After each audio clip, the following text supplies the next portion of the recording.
চেষ্টা করুন এই বিপদ কেন আছে। যদি বিপদকে বুঝতে পারেন তবেই জীবনকে বুঝতে পারবেন। যদি জীবনকে বুঝতে পারেন তবে এই বিপদকে সম্পদে পরিণত করতে পারবেন। আসুন আর আমার সাথে ভালোবেসে বলুন, রাধা রাধা। কথায় আছে, যখন আপনি যুদ্ধক্ষেত্রে দাঁড়িয়ে তখন শত্রুকে পিঠ দেখিয়ে পালিয়ে যাওয়া বা পিছু হটে যাওয়া অত্যন্ত অনুচিত যুদ্ধনীতি হয়। কথায় আছে যে শ্রেষ্ঠ যুদ্ধ নীতি হলো সেটাই যেখানে আপনি অস্ত্র হাতে নিয়ে এগিয়ে যান, সাহসের সাথে যুদ্ধ করে শত্রুকে পরাস্ত করে ফিরে আসেন। আর সেটাই আমি করেছিলাম। তখন মহাভারত রচনা হয়েছিল, কারণ তখন ধর্মরক্ষা করা আবশ্যক ছিল। কিন্তু এমনও একটা সময় ছিল যখন আমি যুদ্ধ থেকে পালিয়েছি, কারণ তখন প্রজাদের সুরক্ষা বেশি গুরুত্বপূর্ণ ছিল। আমার গায়ে যুদ্ধ বিমুখ হবার কলঙ্ক লাগিয়েছিল।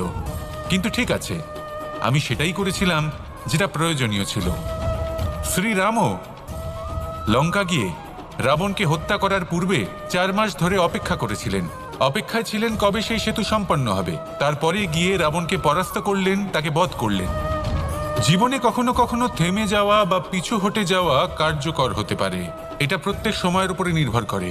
শত্রু যে কেউ হতে পারে, যখন খুশি আক্রমণ করতে পারে। কোনো মানুষ হতে পারে, আবার কোনো দানবও হতে পারে। আমাদের নিজেদের মানসিকতা হতে পারে, কোনো অসুখ হতে পারে, মহামারীও হতে পারে। সেক্ষেত্রে সেটাই করুন যেটা উচিত মনে হয়। দেখুন, প্রত্যেকবার নারায়ণ তো আপনাকে সাহায্য করতে আসবেন না। অনেক সময় মানুষকে নিজেকেই সেই বাধার সম্মুখীন হয়ে তাকে পরাস্ত করতে হয়। আর এমনিতেও কথায় আছে যে প্রত্যেক নরের মধ্যে নারায়ণ আছেন। তাই অন্তরের নারায়ণকে জাগ্রত করুন, আর যা সমস্যা আছে তাকে সমাপ্ত করে ফেলুন, তা সে যতই পিছু হটে করতে হোক না কেন। আসুন আর আমার সাথে ভালোবেসে বলুন, রাধা রাধা। অনেক সময় এমন হয় যখন মানুষ আমাদের সত্যকে অস্বীকার করতে থাকেন আর মানুষের মিথ্যে কথাগুলিকে গ্রহণ করেন, তাও আবার অত্যন্ত সহজে। তখন আমাদের খুব দুঃখ হয়, বড়ই ক্রোধ হয় মানুষের এই মানসিকতা নিয়ে। কিন্তু এটা জানা অত্যন্ত গুরুত্বপূর্ণ যে এমন কেন হয়। কারণটা কি আপনারই কি কোনো দোষ রয়েছে? কখনোই নয়। কারণ হলো এটা যে এই যে সত্য, এই সত্যের মূল্য অত্যন্ত অধিক। এতটাই অধিক যে অনেক সময় অনেক ধনী ব্যক্তিও এর মূল্য মেটাতে পারেন না। সেখানেই যদি মিথ্যের কথা বলি, তাহলে এর মূল্য অত্যন্ত কম। অত্যন্ত সহজে এই মিথ্যে সবার মধ্যে বিক্রি হয়। সত্যি বলতে এটা ভাবা আপনার কর্ম নয় যে লোকে কেন আপনাকে বুঝতেই পারেন না, আপনার সত্য কেন বুঝতে পারেন না। আপনার কর্ম হলো আপনার সত্যের সাথে দাঁড়িয়ে থাকা, সেই সত্যের সাথে চলতে থাকা। কারণ সত্য তার কাছেই আসবে যে সত্যকে খুঁজে নিতে চায়। নয়তো বেশিরভাগ মানুষ মিথ্যেকে নিয়েই প্রসন্ন রয়েছেন। আপনি সত্যের সাথে কর্মের পথে অগ্রসর হতে থাকুন। সত্য বেশি দিন লুকোনো থাকে না। সংসারের সম্মুখে এটা অবশ্যই একদিন আসবে, কিন্তু তখনও সেটা মানুষের ওপর সে বিশ্বাস করবে কি করবে না। আপনি কর্ম করতে থাকুন আর আমার সাথে ভালোবেসে বলুন, রাধা রাধা। ব্যায়াম, এই শব্দ আমরা সকলে শুনেছি, আর এটা সারা জীবন আমাদের সাথেই থাকে কোনো না কোনো রূপে। যখন আমরা জন্মগ্রহণ করি, চলতে শিখি, প্রথমে আমরা হামাগুড়ি দিয়ে চলি, পরে চলতে চেষ্টা করি কিন্তু পড়ে যাই। তখন আমাদের বাড়ির গুরুজনেরা আমাদের আটকান না। ওনারা মনে করেন এইভাবেই আমাদের সন্তান চলতে শিখবে, এইভাবেই তার পা আরো মজবুত হবে, যা অত্যন্ত গুরুত্বপূর্ণ। এইবার জীবনকালে যতই আমরা এগোতে থাকি, এই ব্যায়াম বিভিন্ন রূপে আমাদের সাথেই থাকে। কিন্তু আপনি কি জানেন যে এই ব্যায়ামের তাৎপর্য আসলে কি? আপনি কি জানেন এই ব্যায়ামের মর্ম আসলে কি? যখনই আমরা এই ব্যায়াম করি, আমাদের শরীরের মাংসপেশি ক্ষয় হয়। প্রথমে তা ক্ষয় হয়, তারপর আবার তা নির্মিত হয়। আরো শ্রেষ্ঠ, আরো শক্তিশালী মাংসপেশি আমরা লাভ করি। অর্থাৎ এই ব্যায়াম হলো সৃজনের বিজ্ঞান। এই ব্যায়াম আমাদের জন্য অত্যন্ত আবশ্যক। সেই জন্য জীবনে যখনই কোনো কিছু নষ্ট হয়ে যায়, চলে যায়, তখন হতাশ হয়ে পড়বেন না, তাকে পুনর্নির্মাণ করার চেষ্টা করবেন। আর এই শিক্ষা আমরা লাভ করি পাখিদের থেকে। যখনই বর্ষা হয়, ঝড় আসে, যখন পাখির বাসা ভেঙে চুরমার হয়ে যায়, তারা হার মেনে নেয় না। সে আবার অল্প অল্প করে সব খুঁজে একত্রিত করে আবার নিজের বাসা বানিয়ে তোলে, পুনরায় এক জীবনকে জন্ম দেয়, এক নতুন পরিবারকে জন্ম দেয়। তাই মনে রাখবেন, জীবনে এইভাবেই যদি আপনি নির্মাণ করতে চান, সৃজন করতে চান, তাহলে সেই নির্মাণের জন্য ভাঙনের অভিজ্ঞতা থাকা অত্যন্ত আবশ্যক। ভগ্ন বস্তুকেও সম্মান করা অত্যন্ত আবশ্যক। এই আচরণ মনে নিয়ে আসুন, মন প্রসন্ন হয়ে বলবে রাধা রাধা। কখনো কখনো মনে এই ভাবনা আসতেই পারে যে ঈশ্বর আজ পর্যন্ত এত রূপে অবতীর্ণ হয়েছেন, এতবার এই পৃথিবীতে এসেছেন, তারপরেও এই সংসারে কোথাও না কোথাও এই পাপ বসবাস করে। এটার কারণ কি? এটার কারণ আমরা স্বয়ংই। যখন কোনো ব্যক্তি এই পৃথিবীর পথপ্রদর্শন করে, এই সংসারকে উচিত দিশা দেখায়, এই সংসারের মঙ্গল করে, আমরা সেই ব্যক্তিকে মানুষ থেকে ঈশ্বর বানিয়ে ফেলি। সেই ব্যক্তির পতন স্বয়ং আমাদের হাতেই হয়ে যায়। কারণ সেই ব্যক্তি তার শ্বাস প্রশ্বাসের জন্য হয় না, সেই ব্যক্তি হলো সেই ভাবনা যা সে এই সংসারকে প্রদান করেছে। আমরা সেই ব্যক্তির ভাবনাটারই অন্ত করে দিই। এটা উচিত নয়। আমরা ওনাকে প্রভু মেনে নিই। প্রভু মানার পর আমরা ওনার কাছে প্রার্থনা করি, হে প্রভু আমাদের সাহায্য করুন। যদি উনি প্রভুও হন, তাও উনি পৃথিবীতে এসেছেন মনুষ্য রূপে। যা কর্ম করেছেন, যা শক্তি প্রাপ্ত করেছেন, এই দেহ থেকেই প্রাপ্ত করেছেন। আপনাদের এটা বোঝানোর জন্য যে এই কাজ আপনিও করতে পারেন।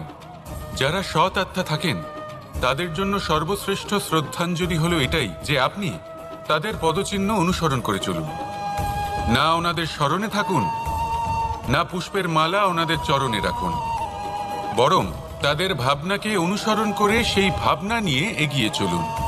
এটা না শুধু আপনার জন্য, বরং সমগ্র সংসারের জন্য লাভদায়ক। তাহলে এটাই করুন, আর আমার সাথে ভালোবেসে বলুন রাধা রাধা। মানুষ সত্যের সাথে অবগত হবার জন্য ব্যাকুল হয়ে থাকে, চিরকাল চেষ্টা করতে থাকে। জন্ম থেকেই তার মনে এই ইচ্ছে জাগ্রত হয় সত্যিটা কি সেটা জানতে। এবার এই ইচ্ছে, এটা পূর্ণ কিভাবে করা যেতে পারে? কারোর মনে হয় যে জ্ঞান অর্জন করলেই এই ইচ্ছে পূর্ণ হতে পারে, তাই কেউ কেউ জ্ঞানের পেছনে ছুটতে থাকেন। কেউ এটা ভাবেন যে এই ইচ্ছে পূর্ণ করা যেতে পারে ধন আর শক্তির দ্বারা, তাই তারা ধন আর শক্তি প্রাপ্ত করতে চান। কেউ আবার ভাবেন যে অন্তরের মন্থন দ্বারা এটা সম্ভব হতে পারে। এবার এটাও সত্যি যে মন্থন করলে অমৃত লাভও সম্ভব হতে পারে, কিন্তু তার জন্য এই মন্থন করার জন্য একটা উচিত দিকে অগ্রসর হওয়া প্রয়োজনীয়। উচিত সংযমের দ্বারা সামনে এগোতে হবে, আর কোনো আশা না করে সামনে এগিয়ে যেতে হবে, তবেই এটা সম্ভব হতে পারে। একটা বাদ্যযন্ত্রের কথা ভেবে দেখা যাক। তার থেকে সুর তখনই নির্গত হয় যখন তার তারগুলি ঠিক করে বাঁধা হয়। যদি বেশি বেঁধে ফেলা হয় তাহলে তার ছিঁড়ে যেতে পারে, আর যদি ঢিলে থেকে যায় তাহলে তার থেকে উচিত সুর নির্গত হবে না। একটা অত্যন্ত গুরুত্বপূর্ণ কথা মনে রাখবেন, সত্যকে লাভ করার প্রাথমিক আধার হল অনুশাসন। জীবনে এই অনুশাসন আনুন, সত্য আপনা আপনি আপনার কাছে চলে আসবে, আর এই মন প্রসন্ন হয়ে বলবে রাধা রাধা। মানুষ ছোট হোক বা বড়, রাজা হোক বা দরিদ্র, সমস্ত মানুষের মধ্যে একটা সামঞ্জস্য থাকে। সমস্ত মানুষের কাছে তার প্রশংসা অত্যন্ত গুরুত্বপূর্ণ। সে খুবই প্রসন্ন হয় যদি আপনি তার প্রশংসা করেন, কিন্তু আপনি যদি তাকে এটা বলেন যে এটা তোমার ভুল ছিল, তোমার কিছু খামতি ছিল, তখন সেটা সে মানতে রাজিই থাকে না। সব মানুষ এটা শুনতে পছন্দ করে যে সে যেটা করেছে সেটাই সর্বোত্তম। এবার আমি আপনাকে একটা কথা বলি, এ হলো নিন্দা, এ হলো প্রশংসা, আর এই হলো সত্য, যা সবার থেকে উচ্চস্থানীয়। সেই জন্য মানুষ আয়না দেখে। আয়না তাকে তার সৌন্দর্য দেখায় না, তাকে দেখায় যা সত্য, যাতে মানুষ আরো সুন্দর হওয়ার চেষ্টা করতে থাকে। তাই আয়না অত্যন্ত গুরুত্বপূর্ণ সত্যকে জানার জন্য। জীবনে নিন্দুকের মাহাত্ম্য প্রশংসকের মাহাত্ম্যের থেকে অনেক বেশি। কেন? কারণ তারা আপনাকে আপনার খামতি দেখায়, আপনার ভুলগুলো বুঝিয়ে দেয়।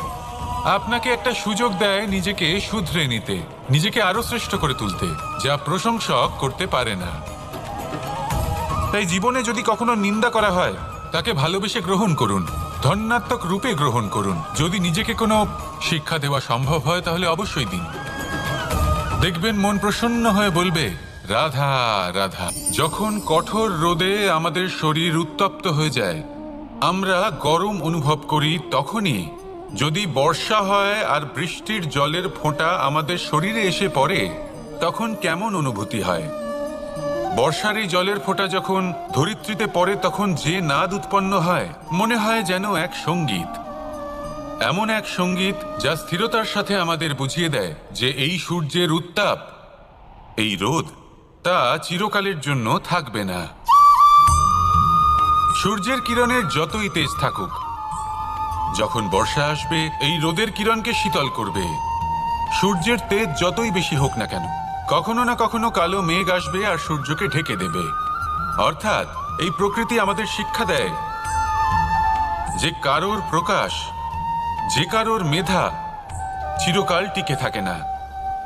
এবার যদি কথা বলি অন্ধকারের বিষয়ে, তবে রাত্রির কালো অন্ধকারকে একটা জোনাকির আলো পরাজিত করে। অর্থাৎ অন্ধকারও চিরকালের জন্য বজায় থাকে না। এটা কি আমরা বুঝলাম? তবে আপনাদের দুটো সহজ প্রশ্ন করব। জীবনে যখন কিছুই আপনাদের সাথে চিরকাল থাকবে না, তাহলে অহংকার কি নিয়ে? আর জীবনে যদি প্রত্যেক দুঃখ, বিপদ, সমস্যা একটা সময় পর আপনাকে ছেড়ে চলে যায়, তাহলে পরাজয় মানবেন কেন? এই দুশ্চিন্তা ত্যাগ করুন, এই অহংকার ত্যাগ করুন, আসক্তি ত্যাগ করুন, আর আমার সাথে ভালোবেসে বলুন, রাধা রাধা। আকাঙ্ক্ষা কখন লোভে পরিণত হয়ে যায় তা কেউ বলতে পারে না। এবার তার পরিণাম কি হতে পারে তাও আমরা কেউ জানি না। আজ আমি আপনাকে বলছি, কোনো ব্যক্তি সব থেকে বেশি ক্ষতির সম্মুখীন তখনই হয় যখন সে এটা মনে করে যে সে সব থেকে বেশি সুরক্ষিত স্থানে রয়েছে। সে ভাবে যে সে সেখানে সুরক্ষিত রয়েছে। সে তখন অসাবধান হয়ে পড়ে, আর তখনই তাকে জীবনের সব থেকে বড় ক্ষতির সম্মুখীন হতে হয়। নিঃস্ব হয়ে যাওয়ার পরিস্থিতি কোনো মানুষের জীবনে তখনই আসে যখন তার কাছে প্রচুর সম্পত্তি থাকে এবং সে তার থেকেও অনেক বেশি সম্পত্তি অর্জন করতে চায়। সেই অনেক বেশি সম্পত্তি অর্জন করার চেষ্টায় সে এমন কিছু করে বসে যার ফলে তাকে সমস্ত সম্পত্তি হারাতে হতে পারে। একজন রচনাকার নিজেই নিজের প্রতিভা একদম শেষ করে দিতে পারে যখন সে অনেকগুলো কাজ নিজের কাঁধে নিয়ে নেয়। একটা গুরুত্বপূর্ণ কথা সবসময় মনে রাখবেন, আজ আপনি যেখানেই থাকুন না কেন, যেমনই যে কোনো স্থানেই থাকুন না কেন, এর পেছনে আপনার আকাঙ্ক্ষার একটা বিশাল ভূমিকা রয়েছে। কিন্তু মনে রাখবেন, আপনাকে শিখতে হবে যে কখন আর কিভাবে নিজের উচ্চাকাঙ্ক্ষাগুলিকে লাগাম পরাতে হবে, কারণ এটা অত্যন্ত আবশ্যক। তাই আসুন আর আমার সাথে ভালোবেসে বলুন, রাধা রাধা। গুরু, যিনি পথ দেখান, আমাদের জীবনে অত্যন্ত গুরুত্বপূর্ণ, অত্যন্ত আবশ্যক। কিন্তু কিছু মানুষ মনে করেন যে গুরুর কোনো প্রয়োজন নেই, কারণ এই সমগ্র জ্ঞান মানুষের অন্তরেই নিহিত রয়েছে। এবার প্রশ্ন এটাই, যদি সমস্ত জ্ঞান মানুষের অন্তরে নিহিত থাকে তাহলে গুরুর কি প্রয়োজন? আর যারা আজ পর্যন্ত গুরুকে মেনে এসেছেন তারা কি অনুচিত করেছেন? এর উত্তর আমি আপনাকে দেব একটা উদাহরণ দ্বারা। একটা কাঠ যা জ্বলনশীল, জ্বলনের ঊর্জা তার অন্তরে নিহিত রয়েছে, কিন্তু তার জ্বলনের জন্য বাইরে থেকে একটা অনুঘটকের প্রয়োজন হয়। এই অনুঘটকই হলেন আপনার গুরু। উত্তাপ যা একটা কাঠকে জ্বালাতে পারে, সেই উত্তাপ হলো গুরুর প্রচেষ্টা। যদি সেই গুরুই না থাকে, তার প্রচেষ্টাই না থাকে, তাহলে সেই সমস্ত জ্ঞান যা মানুষের অন্তরে নিহিত তা ব্যর্থ হয়ে যাবে।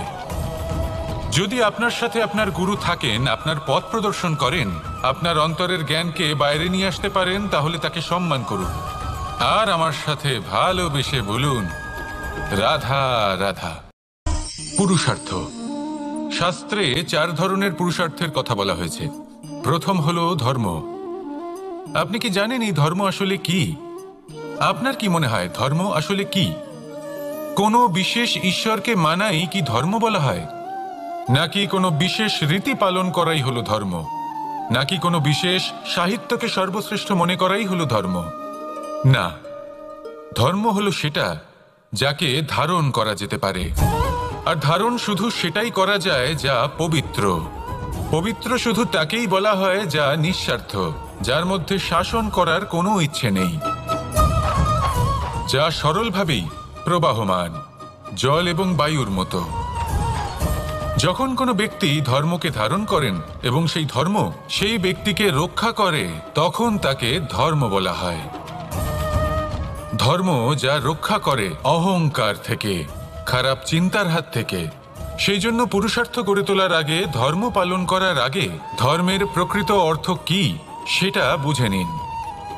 এটা জেনে রাখুন যে সমস্ত ধর্মের আধার, সমস্ত ধর্মের ভিত শুধুমাত্র ভালোবাসা। আসুন আর এই ভালোবাসার সাথেই বলুন রাধা রাধা। সংসারের বিভিন্ন ক্ষেত্রে আপনি অনেক কিছুই দেখতে পাবেন, যে কোনো খেলা, কোনো নাটক দেখতে পাবেন, কেউ কোনো খেলা খেলছে তা দেখতে পাবেন, আর দর্শকগণ এই দেখে অত্যন্ত আনন্দ লাভ করেন, হাততালি দিতে থাকেন, প্রশংসা করতে থাকেন, নিজের অন্তরের উৎসাহ প্রকাশ করতে থাকেন। কি দেখে করেন? সেই সমস্ত খেলোয়াড়দের দেখে করেন যারা এই খেলাটা খেলছে, তাই না? কিন্তু অনেক সময় সেই খেলোয়াড়রা সেই খেলার আনন্দ উপভোগ করতে পারেন না, কারণ ওনারা চাপা পড়ে যান তাদের কামনার চাপে। জয় লাভ করার কামনা, প্রথম স্থান লাভ করার ইচ্ছে, প্রতিযোগিতায় সব থেকে এগিয়ে থাকার ইচ্ছে তাদেরকে এই খেলা উপভোগ করতেই দেয় না।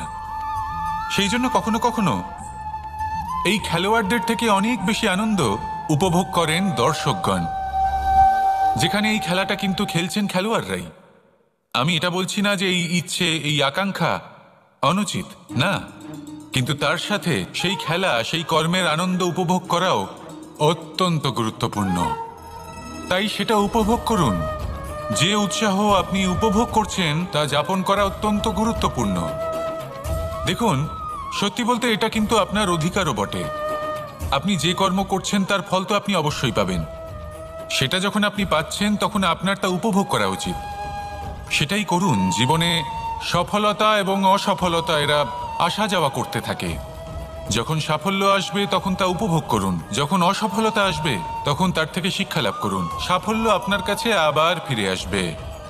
আর এই মন, আপনি তো জানেন, এই মন প্রসন্ন হয়ে বলবে রাধা রাধা। অর্থ, দ্বিতীয় পুরুষার্থ। এই অর্থ বলতে বেশিরভাগ মানুষই ধন মনে করেন, কিন্তু যদি অর্থের তাৎপর্য শুধুমাত্র ধন হয় তাহলে তা কিন্তু কোনোভাবেই অনুচিত নয়। কিন্তু যদি তখনও আপনার মনে ক্রোধ জন্ম না নেয়, তাহলে এর অর্থ হলো যে আপনি কোথাও না কোথাও দুর্বল। এই ক্রোধ নামক শত্রুকে যদি মিত্র করে তুলতে হয়, তাহলে পরিস্থিতির সম্যক ধারণা, বিবেক আর ধৈর্য, এই তিনেরই প্রয়োজন। তাই এই ক্রোধকে নিজের মিত্র করে তুলুন আর আমার সাথে ভালোবেসে বলুন রাধা রাধা। যদি নিজের কথা বলি, তাহলে আমার এই নিয়ে অভিযোগ নেই যে জন্মের পরেই আমাকে মা বাবার থেকে দূরে চলে যেতে হলো। আমার এই নিয়েও অভিযোগ নেই যে একজন মামা যিনি ভাগ্নের জন্য নিজের প্রাণও ত্যাগ করতে পারেন, সেই মামাই আমার প্রাণ কেড়ে নেওয়ার জন্য প্রত্যেক সম্ভাব্য প্রচেষ্টা করলেন। এই নিয়ে অভিযোগ নেই যে মহাযোদ্ধা হওয়া সত্ত্বেও আমাকে সারথি হওয়ার চয়ন করতে হলো। বরং আমি কৃতজ্ঞ। মামা যতই আমার প্রাণ কেড়ে নেওয়ার চেষ্টা করুক, আমি নিজের আত্মরক্ষা করতে পেরেছি। প্রথমে মথুরা ছাড়তে হলো, তারপর বৃন্দাবন ছাড়তে হলো, কিন্তু দ্বারকাকে নির্মাণ করার সুযোগটা আমি পেয়েছি। আমি কৃতজ্ঞ যে একজন সারথি হিসেবে ধর্মস্থাপনের এই রথ আমি এগিয়ে নিয়ে যেতে পেরেছি। এই সংসারকে গীতার জ্ঞান প্রদান করতে পেরেছি। দেখুন, জীবন সেই একই আছে, কিন্তু দৃষ্টিভঙ্গি কতটা গুরুত্বপূর্ণ। এই অভিযোগ আপনাকে জীবনে বাধা দেবে, দুঃখী করে তুলবে, কিন্তু কৃতজ্ঞতা বোধ সেটা আপনাকে একটা সুযোগ দেবে, সেই জীবনকেই আরো আনন্দের সাথে যাপনের সুযোগ। এই সুযোগে সদ্ব্যবহার করুন আর আমার সাথে ভালোবেসে বলুন রাধা রাধা। ভয়। জীবনে আমরা কোন কোন বিষয়ে ভয় পাই? কোনো মানুষকে হারানোর ভয়, কোনো মানুষ কোনো সম্পর্ককে হারানোর ভয়, অর্থহানির ভয়, সময়হানির ভয়। এবার বিষয়টা হলো, এই ভয় কখনো আমাদের কোনো লাভ করে না।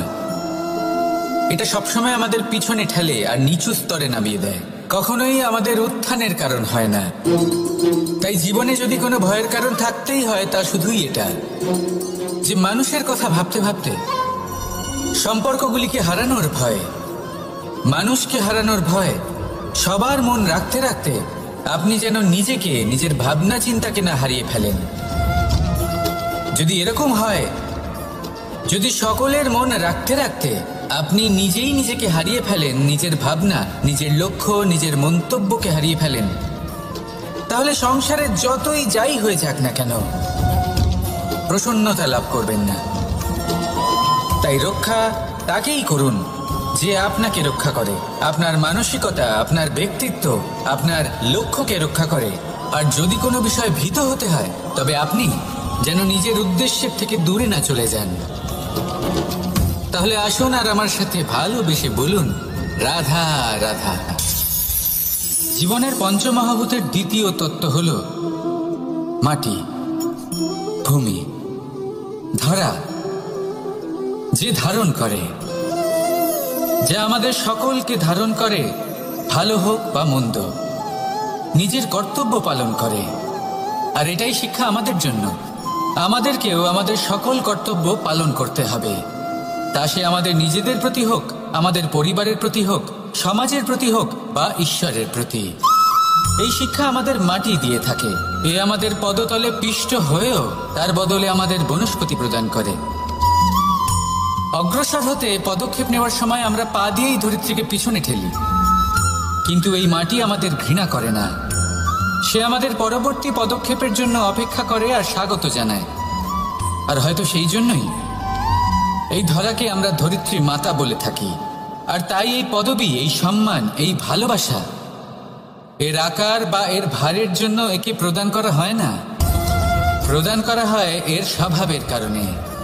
আপনিও যদি ধরিত্রীর মতো হতে পারেন, যদি আপনিও নিজের সকল কর্তব্য পালন করেন, বিশ্বাসের সাথে তা স্বীকার করে নিতে পারেন, যদি অন্য কারোর সাফল্যেও আপনি প্রসন্ন হতে শিখতে পারেন, যদি আপনি একটু কষ্ট সহ্য করে অন্য কাউকে প্রসন্নতা প্রদান বা অন্য কাউকে সেবা করতে পারেন, তাহলে আপনিও মাটির মতোই মহান হয়ে উঠতে পারবেন।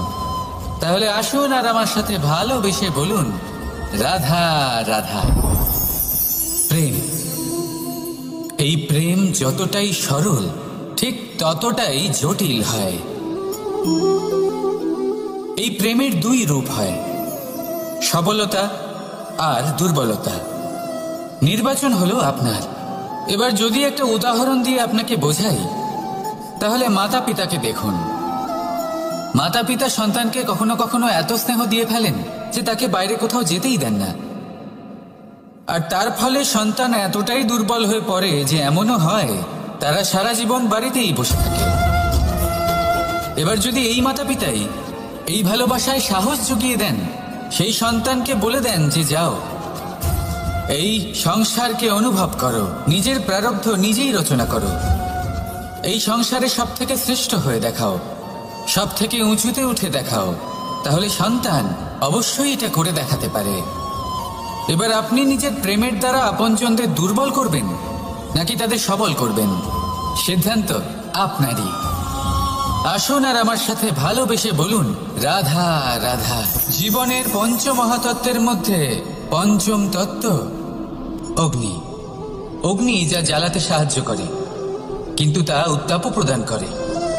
নিশ্চিত রূপে অগ্নি আমাদের জ্বালিয়ে দিতে পারে, কিন্তু আপনি কি কখনো এটা ভেবে দেখেছেন যে আগুন, তাকে নিজেকে কতটা জ্বলতে হয়, তাকে নিজেকে কতটা তাপ সহ্য করতে হয়?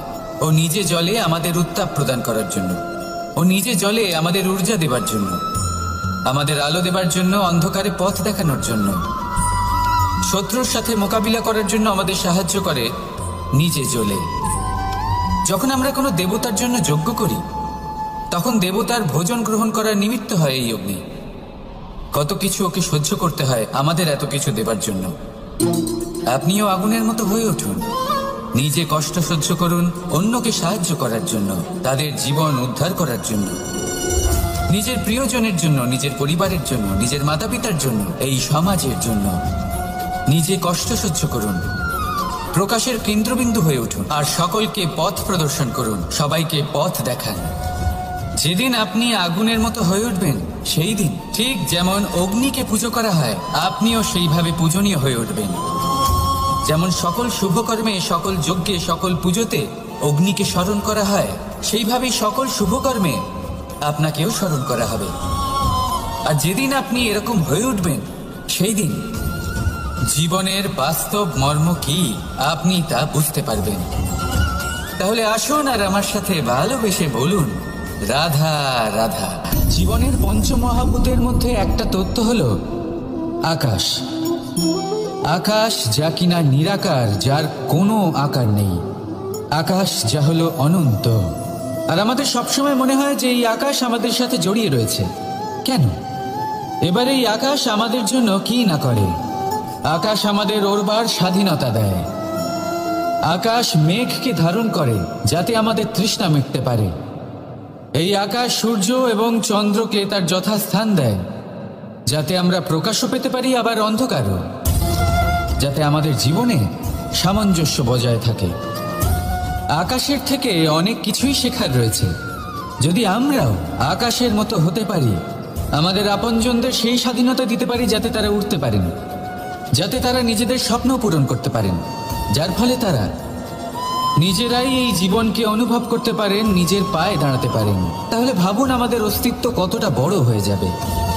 যদি আপনি আকাশের মতো হতে পারেন তাহলে আপনিও আকাশের মতোই অনন্ত হয়ে উঠবেন। তাহলে আসুন আর আমার সাথে ভালোবেসে বলুন, রাধা রাধা। জীবনের পঞ্চমহাভূতের মধ্যে একটা তত্ত্ব হলো বায়ু। বায়ু যাকে কিনা দেখা যায় না, বরং তাকে কিন্তু আমরা অনুভব করতে পারি। আর একে সব থেকে বেশি অনুভব করতে পারি তখন যখন বায়ু কম থাকে। বায়ু যদি লুপ্ত হয়ে যায় তাহলে তখনই আমরা বুঝতে পারি যে বায়ু তো নেই, এ তো সমস্যার ব্যাপার। এবার এই বায়ু দ্বারা আমরা কি শিক্ষা পাই? এই বায়ু আমাদের এই শিক্ষা দেয় যে আমাদের কখনোই অহংকার করা উচিত নয়। আমরা সকলেই কখনো না কখনো চাই যে আমাদের শ্রেষ্ঠতা, আমাদের যোগ্যতা, আমাদের মাহাত্ম্য এই সংসার বুঝতে পারুক। আর নিজের মাহাত্ম্য প্রমাণ করার জন্য শক্তি দেখানোর কোনো প্রয়োজন নেই। কারণ যখন কোনো ব্যক্তি, এই সমাজ, এই সংসার আপনাকে নিজের থেকে দূরে করে দেবে, আপনার থেকে দূরে চলে যাবে, তখন আপনার মাহাত্ম্য কি তার আভাস সে নিজে থেকেই অবশ্যই পেয়ে যাবে। আপনার কিছুই করার প্রয়োজন নেই। বায়ুর মতো হয়ে উঠুন। বায়ু যার কিনা কোনো ভার নেই, কিন্তু যখন সময় আসে, যখন সে তুফানের রূপ নেয়, তখন অত্যন্ত বড় বড় বিধ্বংসী কাজ সে করে ফেলে। আর তখন এর শক্তির কোনো তুলনাই হয় না। বায়ু যে নিজের সঞ্চালন দ্বারা পৃথিবীকে প্রাণ দেয়, নিজের পরিবহন দ্বারা এই মেঘ সৃষ্টি করে, এই ধরিত্রীর তৃষ্ণা নিবারণ করে। বায়ুর মতো যদি আপনি হয়ে উঠতে পারেন তাহলে হালকা হয়ে যাবেন, ওপরে উঠতে পারবেন এই সংসার, এই ভৌতিকতা, এই মোহ মায়া থেকে। আর তখন আপনি বুঝতে পারবেন যে প্রেম কাকে বলে। তখন আপনি বুঝবেন যে দান করাই হলো জীবন। তাহলে আসুন আর আমার সাথে ভালোবেসে বলুন, রাধা রাধা। কথায় আছে যে জীবনের আধার হলো সম্পর্ক, প্রসন্নতারও এবং ঈশ্বরের সাথে দেখা পাওয়ারও। এবার এই সম্পর্কের আধার আসলে কি? সেবা না, বোঝাপড়া না, অপেক্ষা না। এই সম্পর্কের আধার হলো বিশ্বাস। যদি বিশ্বাস ভেঙে যায় তাহলে জেনে রাখবেন যে সম্পর্করূপী এই ভবন, এর ভিতই ভেঙে গেল। আর যদি ভিত ভেঙে যায় তাহলে সেখানে অন্য কোনো ভবন নির্মাণ সম্ভব নয়, সম্ভবই নয়। এই সমস্ত সম্পর্কের বিশ্ব বিশ্বাসে বসবাস করে। এই বিশ্বাস হলো অত্যন্ত গুরুত্বপূর্ণ। এই বিশ্বাসের জোরেই আমি আর রাধা কোনো সাংসারিক বন্ধনে আবদ্ধ না হয়েও এক অত্যন্ত দৈব অলৌকিক বন্ধনে আবদ্ধ। এই হলো বিশ্বাস যার দ্বারা 11 অক্ষৌহিনী সেনার সামনে অর্জুন দাঁড়িয়ে যা অবশিষ্ট আছে তাকে সংরক্ষণও করা সম্ভব, তাতে জীবন যাপনও করা সম্ভব। আর এটা নির্ভর করছে আপনার উপর। তাই দৃষ্টিভঙ্গি ইতিবাচক রাখুন আর আমার সাথে ভালোবেসে বলুন, রাধা রাধা। জীবনে সাফল্য লাভ করতে হলে মানুষকে উচিত পথে চলতে হবে, কিন্তু তার থেকেও বেশি গুরুত্বপূর্ণ হলো এটা বোঝা যে সেই পথে চলতে চলতে কখন আমাদের দাঁড়াতে হবে আর কখন আমাদের চলতে হবে। এই শিক্ষা অত্যন্ত গুরুত্বপূর্ণ। এবার দেখুন, ছোট্ট একটা কথা রয়েছে, ওকে আটকিও না, যেতে দাও। এই বাক্যের অর্থ কি?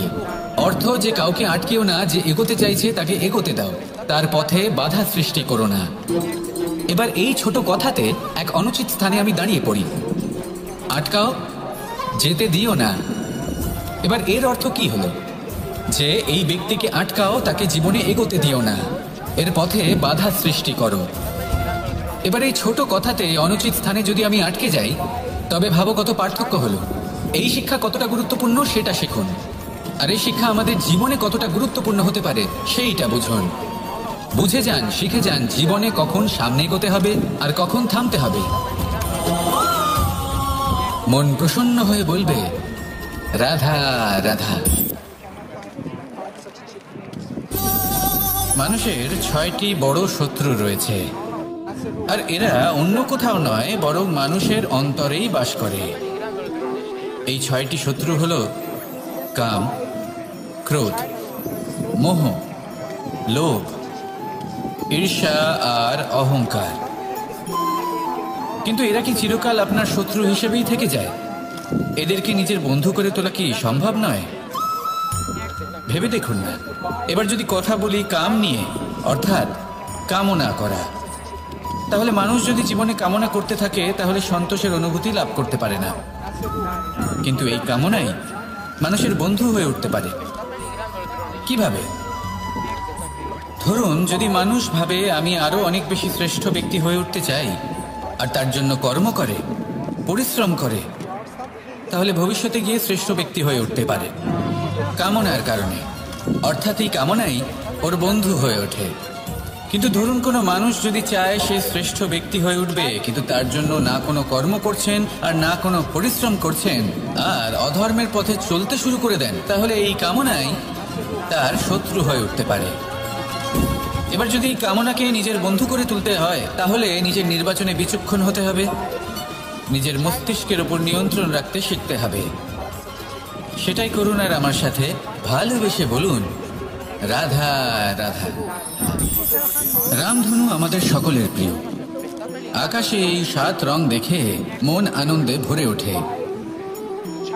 কিন্তু এই রামধনু প্রত্যেক দিন বা সবসময় দেখা যায় না, বর্ষার ঋতুতে দেখা যায়। যদি আপনি এই 7টি রং দেখতে চান, এর আনন্দ উপভোগ করতে চান, তাহলে বর্ষাকে সহ্য করতে হবে, সেই তীব্র বায়ু সহ্য করতে হবে যা বর্ষা ঋতুতে প্রবাহিত হয়।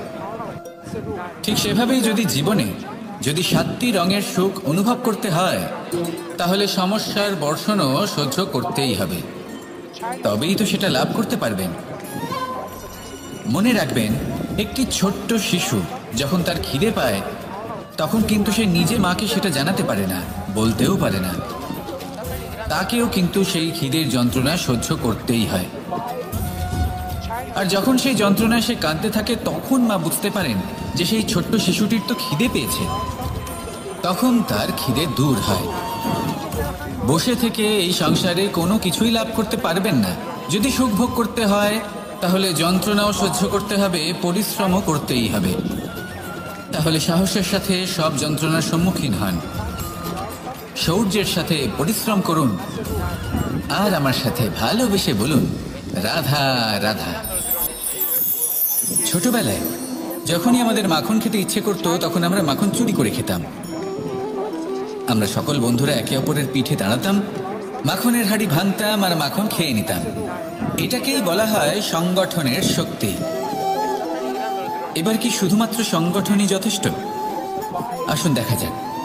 যেমন ধরুন, সব থেকে হৃষ্টপুষ্ট বালক যে, সে যদি সবার ভার বহন করার বদলে ওপরে চড়তে থাকে, তাহলে কি আমরা হাঁড়ি ভাঙতে পারবো? আমরা কখনো কি মাখনের আনন্দ উপভোগ করতে পারবো? না। শুধুমাত্র সংগঠন যথেষ্ট নয়, তার সাথে প্রয়োজন হলো ভারসাম্য। তবেই তো মাখন লাভ সম্ভব। ঠিক সেভাবেই জীবনেও নিজেদের সম্পর্কে, পরিবারে, সমাজে, কার্যক্ষেত্রে ভারসাম্য বজায় রাখা প্রয়োজন। যদি এই ভারসাম্য থাকে আর সংগঠন থাকে, তাহলে আমরা সবাই লক্ষ্যের দিকে যেতে পারি, লক্ষ্য লাভ করতে পারি। কিন্তু যদি এই ভারসাম্য না থাকে, তাহলে এই সম্পর্কও ভাঙতে থাকবে, পরিবারও ভাঙতে থাকবে, কাজেও বাধা পড়বে, আর আমরা লক্ষ্য লাভও করতে পারবো না। তাই সংগঠনের সাথে থাকুন, ভারসাম্য বজায় রাখুন, আর আমার সাথে ভালোবেসে বলুন, রাধা রাধা। পরিচয়। এই সংসারে প্রত্যেক ব্যক্তি নিজের পরিচিতি অর্জন করতে চান। পরিচিতির অর্থ এটা নয় যে আপনার নাম কি। পরিচিতির অর্থ হলো এটা যে প্রত্যেক ব্যক্তি এটাই চায় যে এই সংসার আমাকে চিনবে, জানবে আর আমাকে সম্মান করবে। কিন্তু এই সব অর্জন করার পূর্বে এটা বুঝুন যে এই পরিচিতির আসল অর্থটা কি। যদি কোনো ব্যক্তি এটা বলেন এর পরিচয় হলো এটাই যে সে একজন ধনী পিতার পুত্র, তাহলে সেই পরিচিতি পুত্রের নয় বরং তার পিতার। যদি কেউ এটা বলে যে সেই ব্যক্তির পরিচয় হলো সে খুব সুন্দর, তাহলে সেই পরিচয় হলো তার রূপে, সেই ব্যক্তির নয়। বাস্তবে পরিচয় কি? আপনার সান্নিধ্য লাভ করে কোনো ব্যক্তি কি অনুভব করতে পারে, তার কি ধরনের অনুভূতি হয়, আপনার পদ, আপনার সম্পত্তি, এই সব কিছুর ঊর্ধ্বে হলো আপনার আসল পরিচয়। যদি কোনো ব্যক্তি আপনাকে স্মরণ করেই প্রসন্ন হয়ে যান, তাহলে সেটাই হলো শ্রেষ্ঠ পরিচয়। তাই এই সংসারে নিজের শ্রেষ্ঠ পরিচয় গড়ে তুলুন, আর আমার সাথে ভালোবেসে বলুন, রাধা রাধা। 6 শত্রুর মধ্যে অন্তিম শত্রু হলো ঈর্ষা। কোনো ব্যক্তি যদি জীবনে আমাদের থেকে বেশি উন্নতি করে, আমাদের থেকে বেশি সাফল্য লাভ করে, আমাদের থেকেও বেশি শ্রেষ্ঠ হয়ে ওঠে, বেশি গুণী হয়ে ওঠে, তাহলে কোথাও না কোথাও আমাদের মনে ঈর্ষাবোধ জন্ম নেয়। আর শুধুমাত্র এই ঈর্ষাবোধের জন্ম হলেই এই ঈর্ষা আপনার শত্রু হয়ে ওঠে না। সেই ব্যক্তির বিকাশে বাধা দেওয়ার জন্য বা সেই ব্যক্তিকে আটকানোর জন্য আপনি কোনো অনৈতিক পথ অবলম্বন করেন, তখনই এই ঈর্ষা আপনার শত্রু হয়ে ওঠে। কিন্তু যদি এই ঈর্ষার দ্বারাই আপনি নিজেকে আরো বেশি শ্রেষ্ঠ করে তুলতে পারেন, আরো বেশি সক্ষম, আরো বেশি গুণী হয়ে উঠতে পারেন, তাহলে এই ঈর্ষা আপনার মিত্র হয়ে আপনাকে আরো বেশি শ্রেষ্ঠ করে তুলতে পারে। এইভাবে ঈর্ষাকে আপনি নিজের মিত্র করে তুলতে পারেন।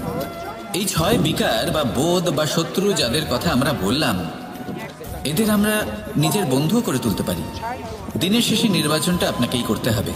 নিজের এই মনকে অত্যন্ত শক্তিশালী করে তুলুন, তবেই গিয়ে আপনাকে এই সব শত্রু সাহায্য করবে অগ্রসর হওয়ার জন্য। আসুন আমার সাথে ভালোবেসে বলুন, রাধা রাধা। মানুষ জীবনে অনেক ধরনের সুখ লাভ করে, অর্থ সুখ, পরিবারের সুখ, বৈভবের সুখ।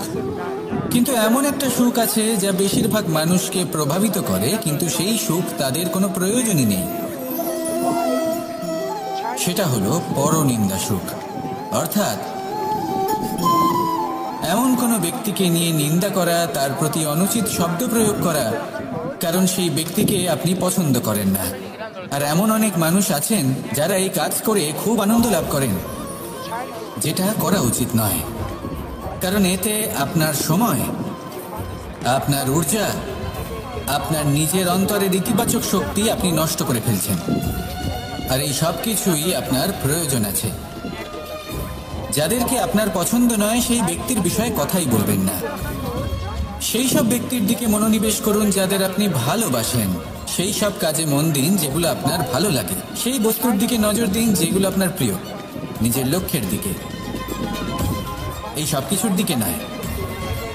এমনটা করলে আপনার জীবনে আপনি সেই সব বস্তুর দিকে নজর দিতে পারবেন যারা প্রকৃত অর্থে আপনার জীবন আরো শ্রেষ্ঠ করে তোলে। এমনটাই করুন, জীবন আরো অনেক বেশি সুন্দর হয়ে উঠবে। আর তখন এই মন প্রসন্ন হয়ে বলবে, রাধা রাধা। প্রত্যেক মানুষ নিজেদের জীবনে সুখ এবং শান্তি কামনা করেন। অনেক মানুষ এর জন্য শাস্ত্র পাঠ করেন যে কিভাবে জীবনে সুখ শান্তি লাভ সম্ভব। আর 3টি প্রধান শাস্ত্র যা আমাদের জীবনে আমাদের আশেপাশে বিদ্যমান তা হলো ইতিহাস, বিজ্ঞান এবং ধর্ম। ইতিহাস থেকে আমরা জানতে পারি যে অতীতে কিভাবে আমরা সুখ ও শান্তি লাভ করেছিলাম। বিজ্ঞান দ্বারা আমরা এটা বুঝতে পারি যে কিভাবে ভবিষ্যতে সুখ এবং শান্তি আমরা লাভ করতে পারি। আর ধর্ম আমাদের এই শিক্ষা দেয় যে আজকের এই বর্তমানে কিভাবে সুখী থাকা যায়, কিভাবে শান্তি লাভ করা সম্ভব। আর সেটাই হলো সব থেকে বেশি প্রয়োজন।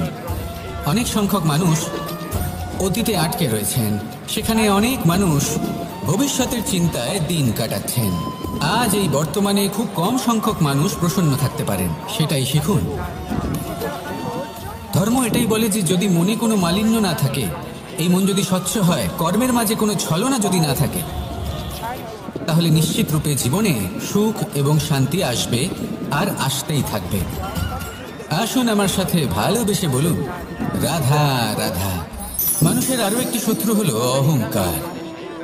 যদি আপনি এমন কোনো বস্তু অর্জন করেন যা মূল্যবান, বা এমন কোনো সাফল্য যা হয়তো অনেক মানুষ লাভ করতে পারেননি, তা নিয়ে যদি আপনার অন্তরে অহংবোধ জন্ম নেয়, তাহলে এই অহংকার আপনার শত্রু নাকি মিত্র তা নির্ভর করছে আপনার বিবেকের ওপর। এবার ধরুন আপনি অত্যন্ত শক্তিশালী ব্যক্তি আর আপনি অহংকারী হয়ে গেলেন, আর আপনি যদি তখন বিবেকবোধ প্রয়োগ না করেন আর সেই শক্তির অপব্যবহার করে অনুচিত কর্ম করতে থাকেন, তাহলে আপনার সাথেও সেটাই হবে যা মামাশ্রী কংসের সাথে হয়েছিল। কিন্তু যদি আপনি অহংকার করেন নিজের ভালোবাসা নিয়ে, নিজের সমর্পণ নিয়ে, যে যাদের আমি ভালোবাসি তাদের জন্য আমি নিজের যা কিছুই আছে সব কিছু সমর্পণ করে দেব, তাহলে আপনি দধিচির মতো মহান হয়ে উঠতে পারেন।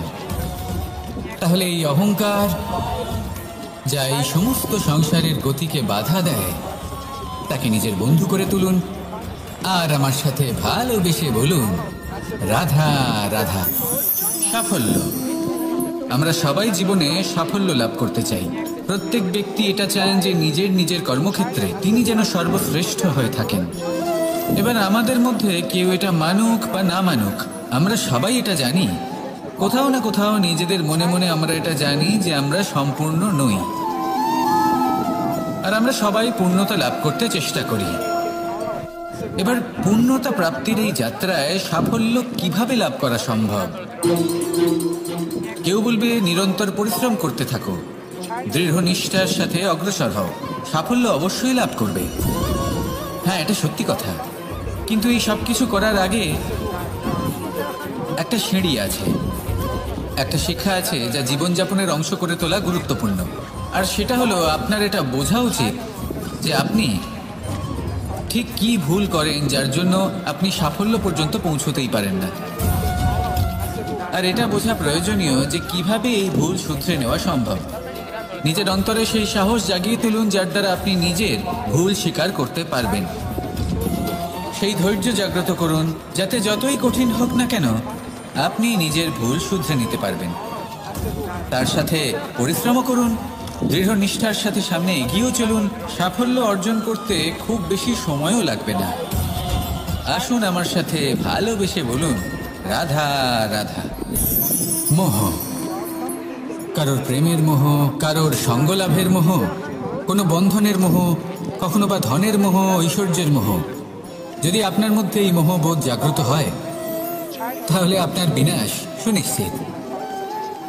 যেমন কোনো বিশেষ ব্যক্তির প্রতি যদি আপনার মনে মোহ জাগ্রত হয়ে যায়,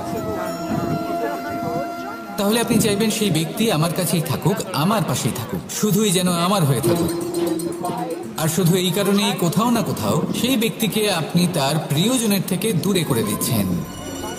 তারপর দুঃখ আসে, নিরাশা আসে, কারণ স্বাধীনতা সেই অনুভূতি যেটা সবার প্রিয়, আর সেই অনুভূতিটাই আপনি তার থেকে কেড়ে নিচ্ছেন। এভাবে এই মোহ নিশ্চিত রূপে আপনার শত্রু হয়ে যাবে। কিন্তু যদি আপনার মোহ থাকে নিজের মাতৃভূমির প্রতি, তার সম্মানের প্রতি, তাহলে আপনি একজন প্রবল রক্ষক হয়ে উঠবেন। যদি আপনার মোহ থাকে আপনার আত্মসম্মানের প্রতি, নীতির প্রতি, তাহলে এই মোহ কখনো আপনাকে অধর্মের পথে চালিত হতেই দেবে না। আর যদি আপনার মোহ থাকে নিজের আত্মার প্রতি, তাহলে কোনো দুরাত্মা এসে আপনার কোনো ক্ষতিই করতে পারবে না। তাহলে নিজের এই মোহকে নিজের মনের মধ্যে সংযত করে রাখুন, একে নিজের মিত্র করে তুলুন আর আমার সাথে ভালোবেসে বলুন, রাধা রাধা। স্বভাব, মানুষের এই স্বভাব কিন্তু খুব গুরুত্বপূর্ণ বিষয়। এটাই নির্ধারিত করে দেয় যে সংসার তাকে ভালোবাসবে নাকি ঘৃণা করবে। এটাই নির্ধারিত করে দেয় যে তার আপনজন মানে তার প্রিয়জন তার সাথে থাকবে নাকি তার থেকে দূরে চলে যাবে। এবার স্বভাব কেমন হওয়া উচিত? কিছু মানুষ বলবেন যে স্বভাব চন্দ্রমার মতো হওয়া উচিত, অত্যন্ত সুন্দর এবং শীতল। কিন্তু চন্দ্রমা নিজেও তো সূর্যের কাছে নিজের প্রকাশের জন্য ঋণী। সূর্যের মতো হয়ে উঠুন। এই সূর্য যখন উদিত হয় তখন শান্ত থাকে, তারপর সারা দিন নিজে প্রজ্বলিত হয় এবং এই সংসারকে প্রকাশ প্রদান করে, যাতে এই সংসার নিজের কর্ম করতে পারে। আর যখন এই সূর্য অস্ত যায় তখনও কোনো কোলাহল করে না, শান্তভাবে অস্ত হয়। সূর্যাস্তের সময় পরিবেশ শান্ত থাকে, সমস্ত পশু পাখি আনন্দে থাকে।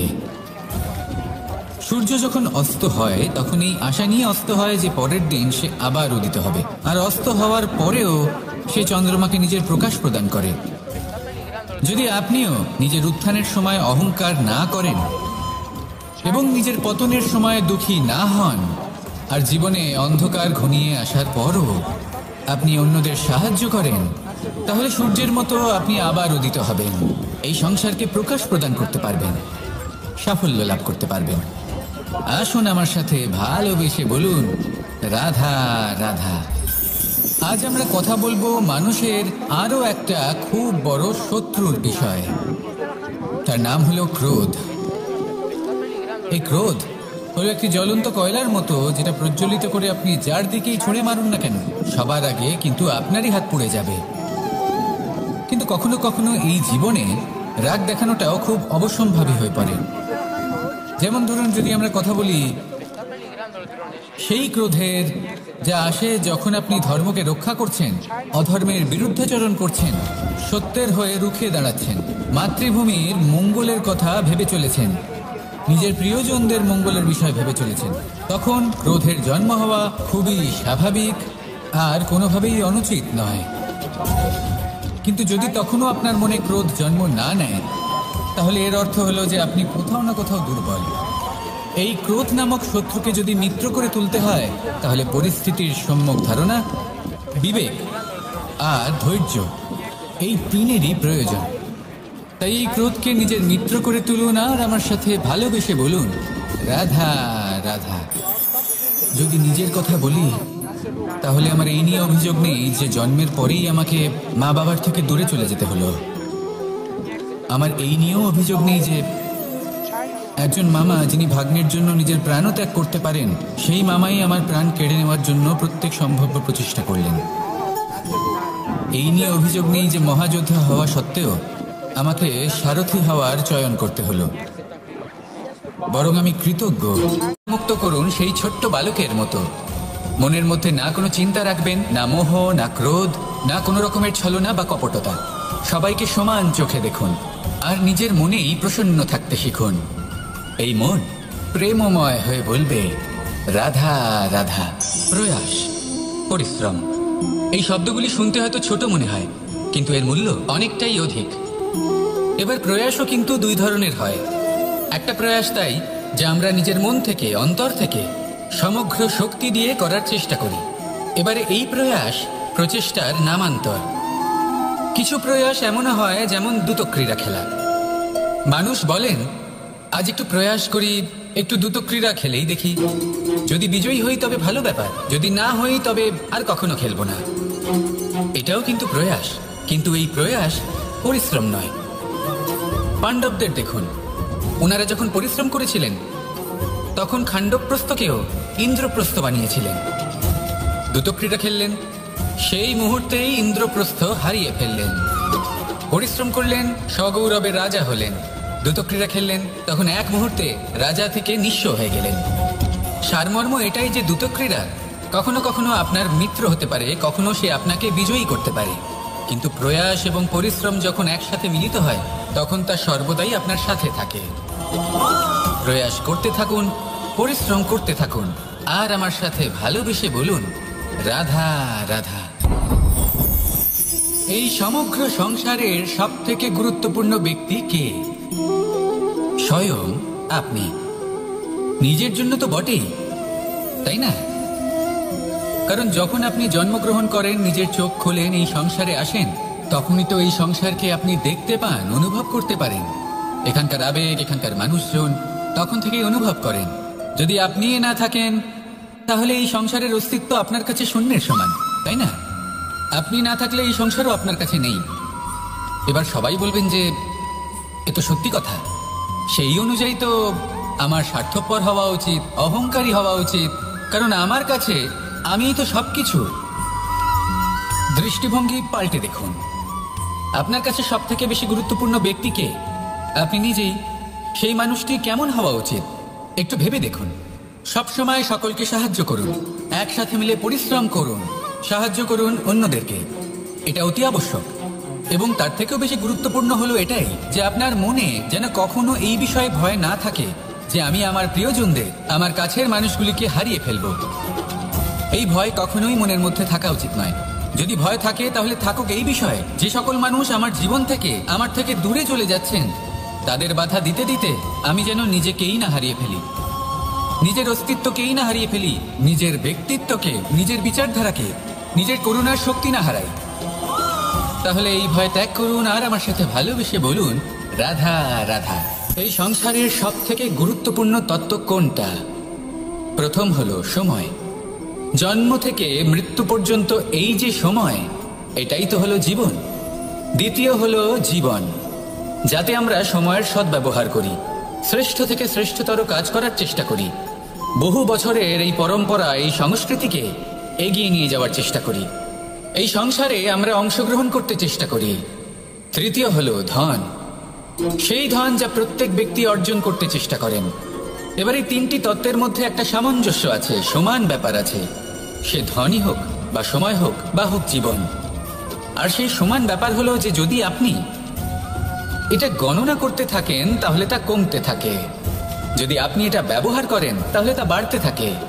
একে সংগঠিত করে রাখতে চেষ্টা করলে এ হাত থেকে ফসকে যায়, কিন্তু যদি আপনি একে সামলে রাখতে শিখে যান তাহলে এমন কাজ করবেন যাতে সংসারের সাথে সাথে পরবর্তী প্রজন্ম লাভবান হবে।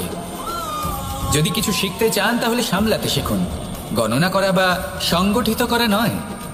আসুন আর আমার সাথে ভালোবেসে বলুন, রাধা রাধা। এই জীবনে আমাদের দুজন সঙ্গী, এক হলো অন্ধকার আর এক হলো প্রকাশ। এবার যখন এই অন্ধকারে আমরা প্রদীপ জ্বালাই, সেই প্রকাশের জন্য অন্ধকার আমাদের উপর রুষ্ট হয়ে চলে যায়। এবার যদি অন্ধকারকে খুশি করতে যাও তাহলে প্রকাশ আমাদের উপর রুষ্ট হয়ে চলে যায়। এ হলো ঠিক সেই পরিস্থিতি যে আমাদের দুই বন্ধু, তাদের মধ্যে সদ্ভাব নেই। যদি কোনো একজনের মান ভাঙাতে বা খুশি করতে যাও তাহলে দ্বিতীয়জন অবশ্যই রুষ্ট হয়। সেই অবস্থায় আপনাকে বোঝদারের মতো কাজ করতে হবে যে কখন কাকে সমর্থন করতে হবে, কখন কার সাথে চলতে হবে। যদি পারেন তাহলে সকলকে একসাথে নিয়ে চলবেন। যদি কোনো মানুষের মধ্যে বনিবনা না হয় তাহলে তাদের মধ্যে সামঞ্জস্য বজায় রেখে সংসারের রীতিনীতির চক্র চালিত করা, এটাই তো হলো মনুষ্য জীবন। এবার এটা কিভাবে করা সম্ভব? শুধুমাত্র প্রেমের দ্বারা। তাহলে এইভাবেই সবাইকে প্রেমের দ্বারা বেঁধে রাখুন আর আমার সাথে ভালোবেসে বলুন, রাধা রাধা। যা বাধা দেয় তা হলো অবরোধ, যা এগিয়ে নিয়ে যায় তা হলো বিকাশ, আর যা ভাগ করে দেয় তা হলো গুণ।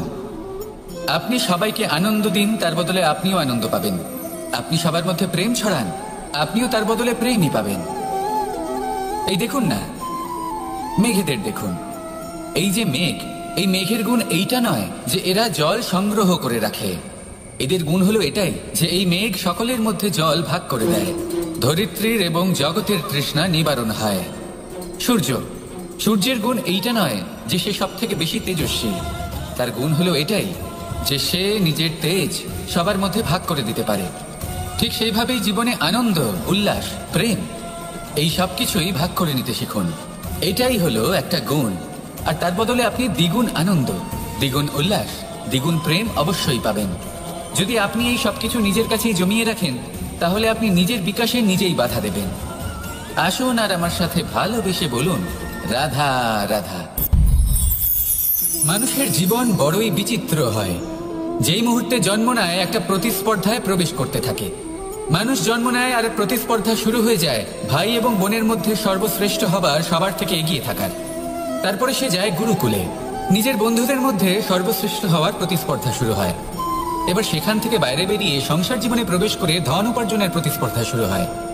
তা সে যুদ্ধই হোক বা কলা হোক, এই প্রতিস্পর্ধা কখনোই আমাদের পিছু ছাড়ে না। তাই যদি প্রতিস্পর্ধা করতেই হয়, তাহলে আমরা মানুষকে সাহায্য করার প্রতিস্পর্ধা কেন করব না? এমন এক প্রতিস্পর্ধা যাতে যে কেউ জিতুক বা যে কেউ হারুক না কেন, লাভ সকলের হবে। সকলের মধ্যে প্রেম বিতরণ করতে থাকুন, এইভাবেই আনন্দ বিতরণ করতে থাকুন, আর আমার সাথে ভালোবেসে বলুন, রাধা রাধা। মানুষের এই জীবন, মানুষ জন্ম নেয়, একটা নির্দিষ্ট সময়ের পরে এই সংসার ত্যাগ করে চলেও যায়। এবার শুধু এটাই আবশ্যক নয় যে এই জীবনকালকে আপনি যাপন করবেন, শুধু এটাই গুরুত্বপূর্ণ নয়। আবশ্যক এবং গুরুত্বপূর্ণ হলো এটা যে এই জীবনকালে আপনি এমন কিছু করেন যাতে এই সংসারের মঙ্গল হয়, যাতে এই সংসার আপনাকে মনে রাখে, আপনার থেকে প্রেরিত হয়, আপনার মতো হতে চায়, প্রত্যেক বছর আপনার জন্মতিথির অপেক্ষা করে, এমনভাবে আপনার জন্মদিন পালন করে যাতে সেটা মহোৎসবের আকার ধারণ করে। এবার এই জন্মদিন এমনি এমনি মহোৎসবে পরিণত হয় না। তখন হয় না যখন কোনো ব্যক্তি রাজার রূপে বা কোনো গোয়ালার রূপে জন্মগ্রহণ করে। তখন পরিণত হয় যখন একজন মানুষ জন্মগ্রহণের পরে এই সংসারকে কোনো শিক্ষা দিয়ে যান, কিভাবে একজন মানুষ গোয়ালা থেকে রাজা হতে পারে, কিভাবে একজন মানুষ অসত্য থেকে সত্যের পথে চলতে শুরু করেন, অধর্ম থেকে ধর্মের পথে চালিত হতে পারেন, কিভাবে অন্ধকার থেকে প্রকাশের দিকে যেতে পারেন, কিভাবে নিজের আত্মাকে পরমাত্মার সাথে মিলিত করতে পারেন। তা সে রামনবমী হোক বা জন্মাষ্টমী হোক, তাদের জীবনের সাথে জড়িত প্রত্যেক মুহূর্ত একটা পরবের আকার ধারণ করে। তাহলে আপনিও এইভাবে নিজের জীবন যাপন করতে থাকুন। এই সংসারে শুধু ভালোবাসা বিতরণ করুন, কিছুটা এমনভাবে বিতরণ করুন যাতে আপনি এই সংসার থেকে চলে যাওয়ার পরেও এই সংসারে আপনি শুধুই ভালোবাসা বিতরণ করতে পারেন। যদি আপনি এরকম করেন, সংসারকে প্রেরণা দেন, তাহলে আপনার জীবনও রাধা কৃষ্ণের প্রেমের মতোই অলৌকিক এবং দৈব হয়ে উঠবে। আসুন আর আমার সাথে ভালোবেসে বলুন, রাধা রাধা। মুঠো হাতের শক্তি বেশি, মুঠো খুললেই তা দুর্বল। তা এমন কি থাকা উচিত এই বন্ধ মুঠোয় যা লাখের সমান? মানসিকতা এবং স্বপ্ন। মানুষ জন্মগ্রহণ করে, তার মানসিকতা সময়ের সাথে উন্নত হয়, মানসিকতা অনুযায়ী সে স্বপ্ন দেখে, আর সেই স্বপ্ন সার্থক করতে সে পরিশ্রম করতে থাকে। কিন্তু খুব গুরুত্বপূর্ণ একটা কথা আছে যা আপনার মনে রাখা উচিত। আপনার এই মানসিকতা, আপনার এই স্বপ্ন, তা যেন আপনার নিয়ন্ত্রণে থাকে। আপনার বন্ধ মুঠোয় যেন এর লাগাম থাকে, আপনি যেন এর প্রভু হন। যদি তা হয় তবেই আপনি লাভবান হবেন। যদি এরা আপনাকে নিয়ন্ত্রণ করতে থাকে, যদি আপনার মুঠো খুলে যায়, না পথ আপনার নিয়ন্ত্রণে থাকবে, না মানসিকতা থাকবে, না স্বপ্ন নিয়ন্ত্রণে থাকবে। আর যদি তাই হয় তাহলে আপনি আপনার ভবিষ্যৎ নষ্ট করে ফেলবেন। তাই নিয়ন্ত্রণ করতে শিখুন নিজের বিচার বুদ্ধি, নিজের মানসিকতা, নিজের স্বপ্নকে। নিজের এই স্বপ্ন পূরণ করুন আর আমার সাথে ভালোবেসে বলুন, রাধা রাধা। কিছু মানুষ বড়ই বিচিত্র হন, এমনভাবে জীবনযাপন করেন যেন তাদের কোনোদিন মৃত্যুই হবে না। নিজেদের অহংকারের বশে একটা কথা ভুলে যান, যে যতই তারা নিঃশ্বাস নিচ্ছেন, যতই তারা জীবনযাপন করছেন, ততই তারা মৃত্যুর দিকে এগিয়ে চলেছেন। কারণ আমাদের এই জীবন তার নিঃশ্বাসের ওপর নির্ভরশীল। নিঃশ্বাস চলছে মানে জীবন চলছে। নিঃশ্বাস যদি থেমে যায় তাহলে জীবনও থেমে যাবে। আমাদের জীবনের প্রদীপ যে কোনো মুহূর্তে নিভে যেতে পারে, আর কত সময় বাকি রয়েছে সেই বিষয়ে আমাদের কোনো ধারণাই নেই। তাই যে মুহূর্ত আমরা এখন যাপন করছি সেটার সদ্ব্যবহার করে নেওয়া যাক, কোনো শুভ কর্ম করে নেওয়া যাক, এমন কোনো কর্ম যার দ্বারা আমাদের ব্যক্তিত্বতে এমন এক চমক আসে যে আমাদের মৃত্যুর পরেও এই সংসার আমাদের চিরস্মরণীয় করে। কারণ একটা কথা ঠিক, মৃত্যু হলো একটা অটল সত্য, তাকে মেনে নিতেই হবে, স্মরণীয় করে রাখতেই হবে। যে সময় আছে তার সদ্ব্যবহার করুন আর আমার সাথে ভালোবেসে বলুন, রাধা রাধা। এই জীবন আসলে কি? আমরা কারা? আমাদের অস্তিত্ব আসলে কি? পঞ্চতত্ত্ব দ্বারা নির্মিত আমাদের এই শরীর, আর এর মধ্যে পরমাত্মার একটি অংশ আত্মারূপে বসবাস করে। আর যখন এই জীবন সমাপ্ত হবে তখন আমাদের আবার এই পঞ্চতত্ত্বের মধ্যে বিলীন হয়ে যেতে হবে। এটাই সত্য। এবার অনেক মানুষ আছেন এমন অনেক চেষ্টা করতে থাকেন এমন কর্ম করার যাতে এই সংসার তাদের চিরস্মরণীয় করে রাখবে। কিন্তু এই জীবন আসলে কি? সেই সময় যখন আমরা নিঃশ্বাস নিই, আমাদের হৃদস্পন্দন হয়, আমরা যে মুহূর্তগুলো যাপন করি, এবার এই মুহূর্তগুলিতে আমরা কি করব সেটা অত্যন্ত গুরুত্বপূর্ণ। আমরা কি অহংকার করব নাকি পরোপকার করব? এই সৃষ্টিকে বেঁধে রাখার চেষ্টা বিচার। এই পরিস্থিতিতে সেই বিচার হলো অগ্নি। স্ফুলিঙ্গ থেকে তীব্র আকার ধারণ করে সমস্ত কাঠকে পুড়িয়ে দেয় এবং সুগন্ধ ছড়িয়ে দেয়। অর্থাৎ যদি আপনার লক্ষ্য শুভ হয় তাহলে তার নিজেই শুভ বিচারধারাকে আমন্ত্রণ জানায়।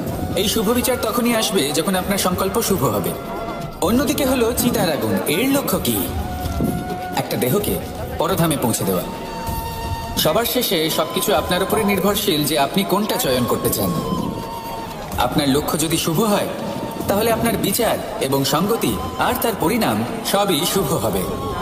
আসুন আর আমার সাথে ভালোবেসে বলুন, রাধা রাধা। কথায় আছে সংসারে নাকি সকল রোগের ওষুধ আছে। যদি আপনি নিজের শরীরকে ভালোবাসেন তাহলে ব্যায়াম করুন। যদি নিজের নিঃশ্বাস প্রশ্বাসকে ভালোবাসেন তাহলে প্রাণায়াম করুন। যদি আপনি নিজের আত্মাকে ভালোবাসেন তাহলে ধ্যান করুন। কিন্তু যদি আপনি নিজের জীবনকে, পরমাত্মাকে ভালোবাসেন তাহলে সকলকে ভালোবাসতে থাকুন। এই ভালোবাসা অত্যন্ত গুরুত্বপূর্ণ এবং আবশ্যক। ভালোবাসার থেকে ভালো না কোনো ওষুধ আছে, না আছে কোনো আসন। এর থেকে ভালো না কোনো ব্যায়াম আছে আর না কোনো প্রাণায়াম। এই ভালোবাসা বড় বড় সমস্যারও সমাধান করতে পারে। ভালোবাসা বড় বড় বিপদকে আপনার থেকে দূর করতে পারে। এই ভালোবাসাই আপনাকে জীবনে বাঁচতে শেখায়, কারণ ভালোবাসাই হলো জীবনের আসল সত্য। তাহলে আসুন আর আমার সাথে ভালোবেসে বলুন, রাধা রাধা। বুদ্ধি আর বিবেকের পার্থক্য কোথায় তা নিয়ে এই সংসার অনেক কিছুই ভাবে। কিছু মানুষ ভাবেন যে এই দুই হলো একই, কিন্তু যদি সত্যি কথা বলি তাহলে এই দুইয়ের মধ্যে একটা অমূল্য পার্থক্য আছে। আর তা হলো এটা যে বুদ্ধির সম্পর্ক হলো মস্তিষ্কের সাথে আর বিবেকের সম্পর্ক হলো হৃদয়ের সাথে। যে কোনো বুদ্ধিমান মানুষ কি করেন? নিজের মতন করে এই সংসারকে বদলে ফেলতে চেষ্টা করেন। একজন বিবেকশীল মানুষ কি করেন? নিজের অন্তরকে, নিজের মনকে বদলে ফেলতে চেষ্টা করেন। কারণ মানুষের সংসার এই মনের মধ্যেই বসবাস করে। তাই নিজের বুদ্ধির ব্যবহার অবশ্যই করুন, কিন্তু তাতে বিবেকের লাগামটা অবশ্যই শক্ত হাতে ধরবেন। আসুন আমার সাথে ভালোবেসে বলুন, রাধা রাধা। এই জীবন কিভাবে বদলানো সম্ভব? কিছু মানুষ বলেন যে নিরন্তর কাজ করলে, পুরুষার্থ পালন করলে এই জীবন বদলে ফেলা সম্ভব। আজ আমি আপনাকে বোঝাবো যে এক মুহূর্ত, সময় আর সিদ্ধান্ত কতটা গুরুত্বপূর্ণ হয়। এক মুহূর্তই যথেষ্ট। একটা মুহূর্ত এত শক্তিশালী হতে পারে যে তা আপনার সমগ্র জীবন পাল্টে দিতে পারে। এমন এক সময় ছিল শ্রীরামের কাছে, যখন ওনাকে সিদ্ধান্ত নিতে হয় যে উনি নিজের পিতার আদেশ পালন করতে বনবাসে যাবেন নাকি যাবেন না। উনি সেই আদেশ পালন করেছিলেন। তারপর সময় অনুসারে উপযুক্ত সিদ্ধান্ত নিলেন। আর আজ সকলের মনে বসবাস করেন শ্রীরাম। আর অন্যদিকে আছে রাবণ। ওনার কাছে একটা সময় ছিল, একটা সুযোগ ছিল নিজের প্রারব্ধকে শুভ করে তোলার। উনি ভুল করলেন আর মৃত্যু লাভ করলেন। নির্বাচন সবসময় আপনার হাতে। শুধু আপনাকে সময়কে বুঝতে হবে, সেই মুহূর্তকে বুঝতে হবে আর উচিত সিদ্ধান্ত নিতে হবে। ব্যাস, বুঝতে শিখুন এই সময়ের দাবি কি, বুঝতে শিখুন এই সময়ের ইচ্ছে কি, আর উচিত সিদ্ধান্ত নিন। আর আমার সাথে ভালোবেসে বলুন, রাধা রাধা। মানুষের মধ্যে একটা বিচিত্র প্রবৃত্তি থাকে। অন্য সকলের বিষয়ে, তাদের জীবনের বিষয়ে, তাদের ব্যক্তিত্বের বিষয়ে, তাদের ভবিষ্যতের বিষয়ে অনুমান করা। এটা হলো অনুচিত। কারণ অতীতকালকে দেখে লোকে ভবিষ্যৎ বলে দিতে পারেন, বর্তমানকে দেখে ভবিষ্যতের বিষয়ে অনুমান করে ফেলেন। উদাহরণ দিতে হলে বলবো, কোনো দাসকে দেখুন, ওকে দেখে লোকে বলে যে ওর ভবিষ্যৎ সেটাই হতে পারে, অনুমান করে ফেলেন। আর এই রাজাকে দেখুন, উনি তো কত সুখী হবেন, উনি তো জগতের সব থেকে অধিক সুখী মানুষ, কত সুখ সুবিধা আছে ওনার কাছে, ধারণা করে ফেলেন। তবে সত্য তো এটাই যে কারোর ব্যক্তিত্বের বিষয়ে, তাদের ভবিষ্যতের বিষয়ে আপনি পূর্ণ সত্য কখনোই বলতে পারবেন না, শুধু অনুমান করতে পারবেন। আর এই অনুমান করে সত্যি কোনো লাভ হয় না, কারণ এই কাল সেটা হলো অত্যন্ত শক্তিশালী। কালো থেকে কালোতর কয়লাকেও হিরেতে পরিণত করতে পারে, অনেক বড় বড় রাজাকেও বিদূষক বানিয়ে ফেলতে পারে এক মুহূর্তেই। তাহলে আপনি অনুমান করে কি লাভ? কি পেলেন অনুমান করে? সেই জন্য কারোর বিষয়ে কোনো অনুমান করবেন না, তার ভবিষ্যতের বিষয়ে অনুমান করতে যাবেন না, কারোর বিষয়ে কোনো ধারণা করে নেবেন না। কিছু করতে হলে ভালোবাসুন, সবার মধ্যে ভালোবাসা ছড়ান, সবার মধ্যে ধন্যাত্মক ভাব ছড়ান। এই মন প্রসন্ন হয়ে বলবে, রাধা রাধা। এই সংসারে আমরা প্রকাশ কোথা থেকে পাই? এর উত্তর বড়ই সরল। ভোরে যখন সূর্যোদয় হয় তখন প্রকাশের কিরণ আমাদের ঘরে এসে পৌঁছয়। এইভাবেই আমরা প্রকাশ লাভ করি। এবার এই প্রকাশের আলোতেই আমরা সারাদিনের কাজ সম্পন্ন করি। সন্ধে হয়ে যায়, সূর্যাস্তও হয়ে যায়, আর আমাদের ঘর যাতে অন্ধকার না হয় তার জন্য আমরা একটা প্রদীপ প্রজ্বলিত করি। এটাই ঘটে আমাদের জীবনেও। এবার প্রবাহমান আয়ুর সাথে আমরা আমাদের অন্তরে যদি একটা প্রদীপ প্রজ্বলিত করে নিই তাহলে বিষয়টাই অন্যরকম হবে। এবার আপনি বলবেন কোন প্রকাশের কথা বলছি যা আমাদের অন্তরে জাগ্রত করা সম্ভব? আমাদের আত্মার মাঝে প্রেমের প্রকাশ জাগ্রত করার কথা বলছি। কারণ আমাদের এই জীবন এও হলো দিনের আলোর মতো। আজ প্রকাশ আছে, কিন্তু কোনোদিন অবশ্যই অস্ত হবে। কিন্তু অস্ত হবার আগে যদি আমরা আমাদের আত্মার মাঝে প্রেমের এই প্রকাশ উজ্জ্বলিত করে নিই তাহলে আমাদের সন্ধ্যাকালও আমরা আনন্দে এবং প্রেমে যাপন করব। তাহলে আসুন আর আমার সাথে ভালোবেসে বলুন, রাধা রাধা। পরিস্থিতি কখনো এটা ভালো থাকে, আবার কখনো মন্দ হয়ে যায়। কখনো এই পরিস্থিতি আমাদের পক্ষে থাকে, আর কখনো এই পরিস্থিতি অনুযায়ী আমাদের চলতে হয়। কোনো বিকল্প থাকে না। কিন্তু যখনই এই পরিস্থিতি খারাপ হয়ে যায় তখন কি করা উচিত সেই প্রশ্ন মনে জেগে ওঠে। পরিস্থিতি যখন প্রতিকূল হয় তখন আমরা কিছু হারালে তা হারিয়ে ফেলি, ঠিক আছে, কিন্তু যা বাকি আছে সেটা আমরা আগলে রাখতে পারি। পরিস্থিতিকে সামলে রাখার চেষ্টা আমরা অবশ্যই করতে পারি, শুধু সেটুকুই আমাদের হাতে রয়েছে। কিন্তু এর থেকেও বড় সমস্যা আছে, অহংকার। কখন প্রবেশ করে আমরা জানতেও পারি না। এই অহংকার আপনাকে বুঝতেও দেবে না যে আপনি সত্যিই কিছু হারিয়েছেন। আপনার কিছুই যাবে আসবে না। দেখতে গেলে আকাশের সূর্য নিজের প্রকাশ হারিয়ে ফেলে যখন অন্ধকার ঘনিয়ে আসে। তাহলে আমরা কে হই?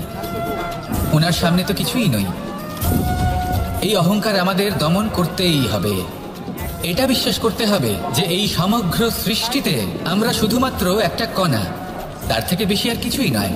বিশ্বাস করতে হবে যে আমরা ততটাও বড় নই যে কখনোই কিছুই হারাবো না। এবার যেদিন এই জ্ঞান আপনি আত্মস্থ করে নিজের আচরণ পাল্টাবেন, মনে রাখবেন সেই দিনই অহংকারকে দমন করতে আপনি পথে অগ্রসর হয়ে পড়েছেন। এই অহংকারকে দমন করুন আর আমার সাথে ভালোবেসে বলুন, রাধা রাধা। সাফল্যের বাস্তব অর্থ কি? নিজের লক্ষ্যে দৃষ্টিবদ্ধ হয়ে থাকা, প্রতিদিন তার জন্য কর্ম করা, দৃঢ় নিষ্ঠার সাথে উত্থান পতনের সামনে এগোতে থাকা, আর নিজের লক্ষ্য প্রাপ্ত করা, এটাই কি সাফল্য? যদি আপনার কোনো বস্তু লাভ করতে হয়, কোনো শক্তি লাভ করতে হয় বা কোনো স্থান লাভ করতে হয় তাহলে তার জন্য এসব ঠিক আছে, কিন্তু বাস্তবে সাফল্য এটা নয়। আপনার কাছে থাকা কোনো বস্তু, শক্তি বা স্থান আপনি কিভাবে ব্যবহার করবেন তা আপনার উপর নির্ভরশীল। যদি তার সঠিক ব্যবহার আপনাকে করতে হয় তাহলে উচিত সময় এবং উচিত স্থানে আপনাকে থাকতেই হবে। একে নিয়তিও বলা হয়। এবার ধরুন এমন কোনো গ্রন্থ আছে যা জ্ঞানের দ্বারা ভরপুর, এমন জ্ঞান যার দ্বারা জীবন বদলে দেওয়া সম্ভব। এবার এই গ্রন্থ যদি এমন কোনো ব্যক্তির হাতে পৌঁছয় যিনি নিরক্ষর, তিনি কি এই গ্রন্থের সদ্ব্যবহার করতে পারবেন? কখনোই নয়। সেই জ্ঞান দিয়ে নিজের আচরণ পাল্টাতে পারবেন? কখনোই নয়।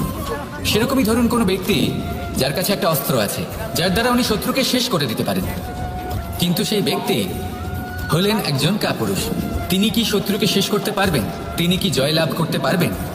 কখনোই নয়। আপনার কাছে কি আছে তার থেকেও বেশি গুরুত্বপূর্ণ আপনি তা দিয়ে কি করবেন। উচিত ব্যক্তির সাথে উচিত সময় উচিত স্থানে থাকা বেশি গুরুত্বপূর্ণ।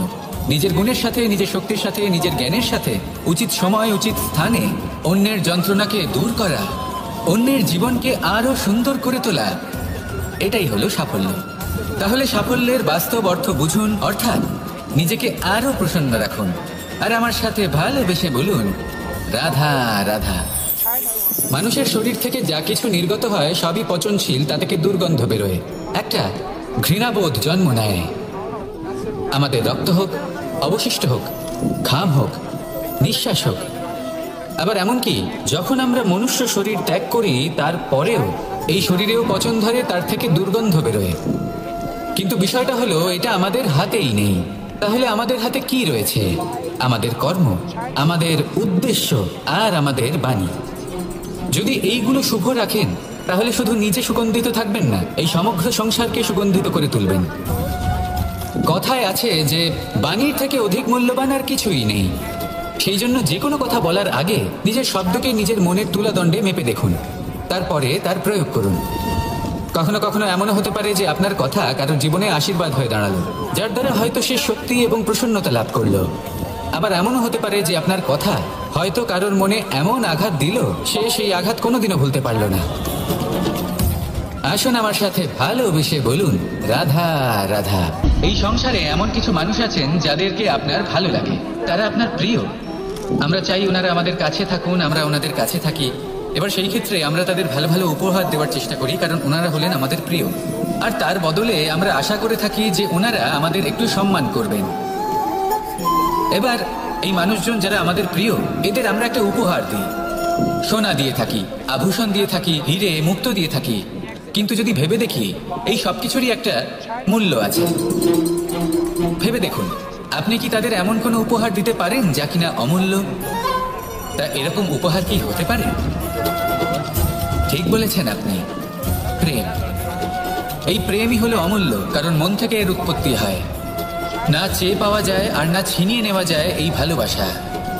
ঠিক এইরকমই হয় এই সম্মান। যদি সম্মান করো তাহলে মন থেকে এবং ভালোবেসে করো, ভয় পেয়ে নয়। মনে রাখবেন, যে মাথা ভয়ের দ্বারা নত হয়, বিরোধিতাও প্রথমে সেই করে থাকে। যে মাথা ভালোবেসে নত হয়, তা আপনার জন্য বলিদানও দিতে পারে। এই সংসারের সব থেকে বড় উপহার, সব থেকে বড় বরদান এই প্রেম এবং সম্মান। তাকে সম্মান করুন আর আমার সাথে ভালোবেসে বলুন, রাধা রাধা। বনস্পতি ফলনের জন্য আমাদের কিসের প্রয়োজন পড়ে? একটু ধরিত্রীর, একটু পরিশ্রমের, আর একটা বীজের। এবার যদি মানুষের কথা বলি, তাহলে এখানে ধরিত্রী হলো মানুষের এই জীবন, যেখানে মানুষ নিজের ইচ্ছের ফল ফুল ফলন করতে চায়।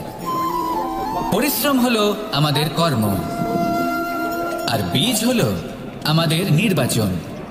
আমাদের বেছে নিতে হবে যে আমরা কি বপন করব, আম নাকি ফণি মনসা। এর মধ্যে আমরা কি পেতে চাই? রসালো ফলের ফলন চাই নাকি কাঁটার ফলন চাই, তা আমাদের উপর নির্ভরশীল। কিন্তু একটা কথা ঠিক, লক্ষ্য যেমনই হোক না কেন, জীবন যেমনই হোক না কেন, যদি আপনি লক্ষ্যের দিকে এগোতে থাকেন, তাহলে কর্মের সাথে খামখেয়ালি আচরণ করতে পারবেন না। যদি আপনি এমন করেন, তাহলে এটা আপনাকে একটা অনুচিত লক্ষ্যে পৌঁছে দেবে, সেটা কিন্তু নিশ্চিত। সবসময় এটা মনে রাখবেন, কর্মের সাথে খামখেয়ালি হবেন, অর্থাৎ কর্মফলও আপনার সাথে খামখেয়ালি হবে। তাহলে নিষ্ঠার সাথে কর্ম করতে থাকুন আর নিজের লক্ষ্যকে প্রাপ্ত করুন। আর আমার সাথে ভালোবেসে বলুন, রাধা রাধা। সমস্ত মানুষের জীবন কিছুটা সমান হয়। মানুষ জন্মগ্রহণ করে, তারপর চলতে শেখে, জীবনে এগিয়ে চলে, বার্ধক্য লাভ করে, তারপর সমাপ্ত হয়ে যায়। কিন্তু সেই ব্যক্তিরা কারা যারা প্রকৃত অর্থে মনুষ্য জীবন যাপন করেন? এনারা হলেন সেই ব্যক্তি যারা পড়ে গেলেও আবার উঠে দাঁড়ানোর চেষ্টা করেন, নিজের ভেঙে পড়া অস্তিত্বকে আগলে নিয়ে আবার একটা আকার দেওয়ার চেষ্টা করেন, ভগ্ন আশাকে আবার একটা নতুন দিশা দেন। অসফল হওয়ার পরেও থামেন না, আবার এগোতে থাকেন। অসফল হওয়ার পরে যদি আপনি থেমে যান, তাহলে সাফল্য আপনার সামনে অপেক্ষা করে, কিন্তু আপনি তা দেখতে পান না। তাই জীবনের সংঘর্ষে অংশগ্রহণ করতে শিখুন, জীবনের সংঘর্ষ থেকে পালাবেন না। আসুন আমার সাথে ভালোবেসে বলুন, রাধা রাধা। জীবনে কখনো সাফল্য আসে, আবার কখনো অসফলতা, কখনো আশা পাওয়া যায়, কখনো নিরাশা, কখনো জয় লাভ করি, আবার কখনো পরাজয়। এর পেছনের কারণটা জানা অত্যন্ত প্রয়োজনীয়। যদি আমি পরাজয়ের কথা বলি, যখনই আমরা পরাজয় লাভ করি, আমরা ভাবতে থাকি যে এমন কেন হলো? আমাদের শত্রু কি বেশি শক্তিশালী ছিল, নাকি আমাদের নীতিতে কোনো খামতি ছিল? এই সমস্ত কারণের পেছনে খুব বড় একটা কারণ থাকে, আর সেই কারণ আমাদের অন্তরে সুপ্ত থাকে। ধরে নিন একটা পথ, তাতে আপনি চলছেন, সেই পথ কাঁটায় পরিপূর্ণ, কিন্তু আপনি পাদুকা পরে রয়েছেন আর আপনি হেঁটে সামনে এগিয়ে যান। এবার এমন একটা পথ এলো যা পুষ্পে ঢাকা, আর আপনি পাদুকা পরে রয়েছেন, কিন্তু আপনার পাদুকাতে একটা পাথর আটকে গেল। তখন দু পা হাঁটাও খুব কঠিন হয়ে পড়ে।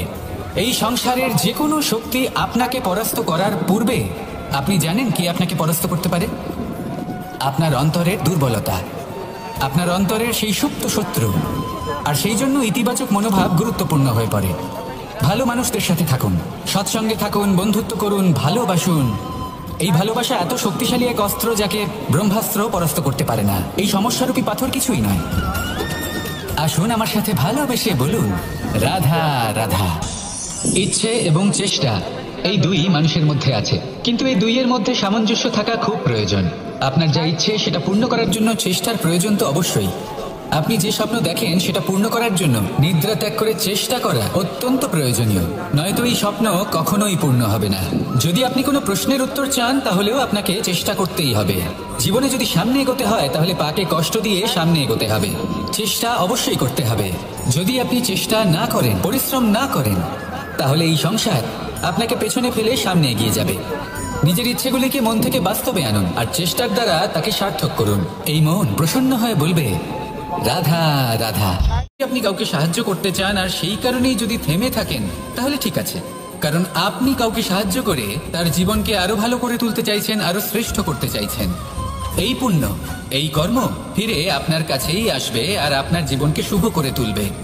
কিন্তু যদি আপনি আলস্যের কারণে থেমে থাকেন এবং কিছুই না করেন, সময় নষ্ট করেন, তাহলে কিন্তু একটাই ঘটনা ঘটবে, আপনার ভবিষ্যৎ বিপদগ্রস্ত হয়ে পড়বে, আর কিছুই নয়। সেই জন্য এটা বোঝা প্রয়োজন যে কখন থামতে হবে এবং কেন থামতে হবে। যদি আপনার থামার কারণ এবং সময় অনুচিত হয়ে থাকে, তাহলে আপনার ভবিষ্যৎ কখনোই উচিত হতে পারে না।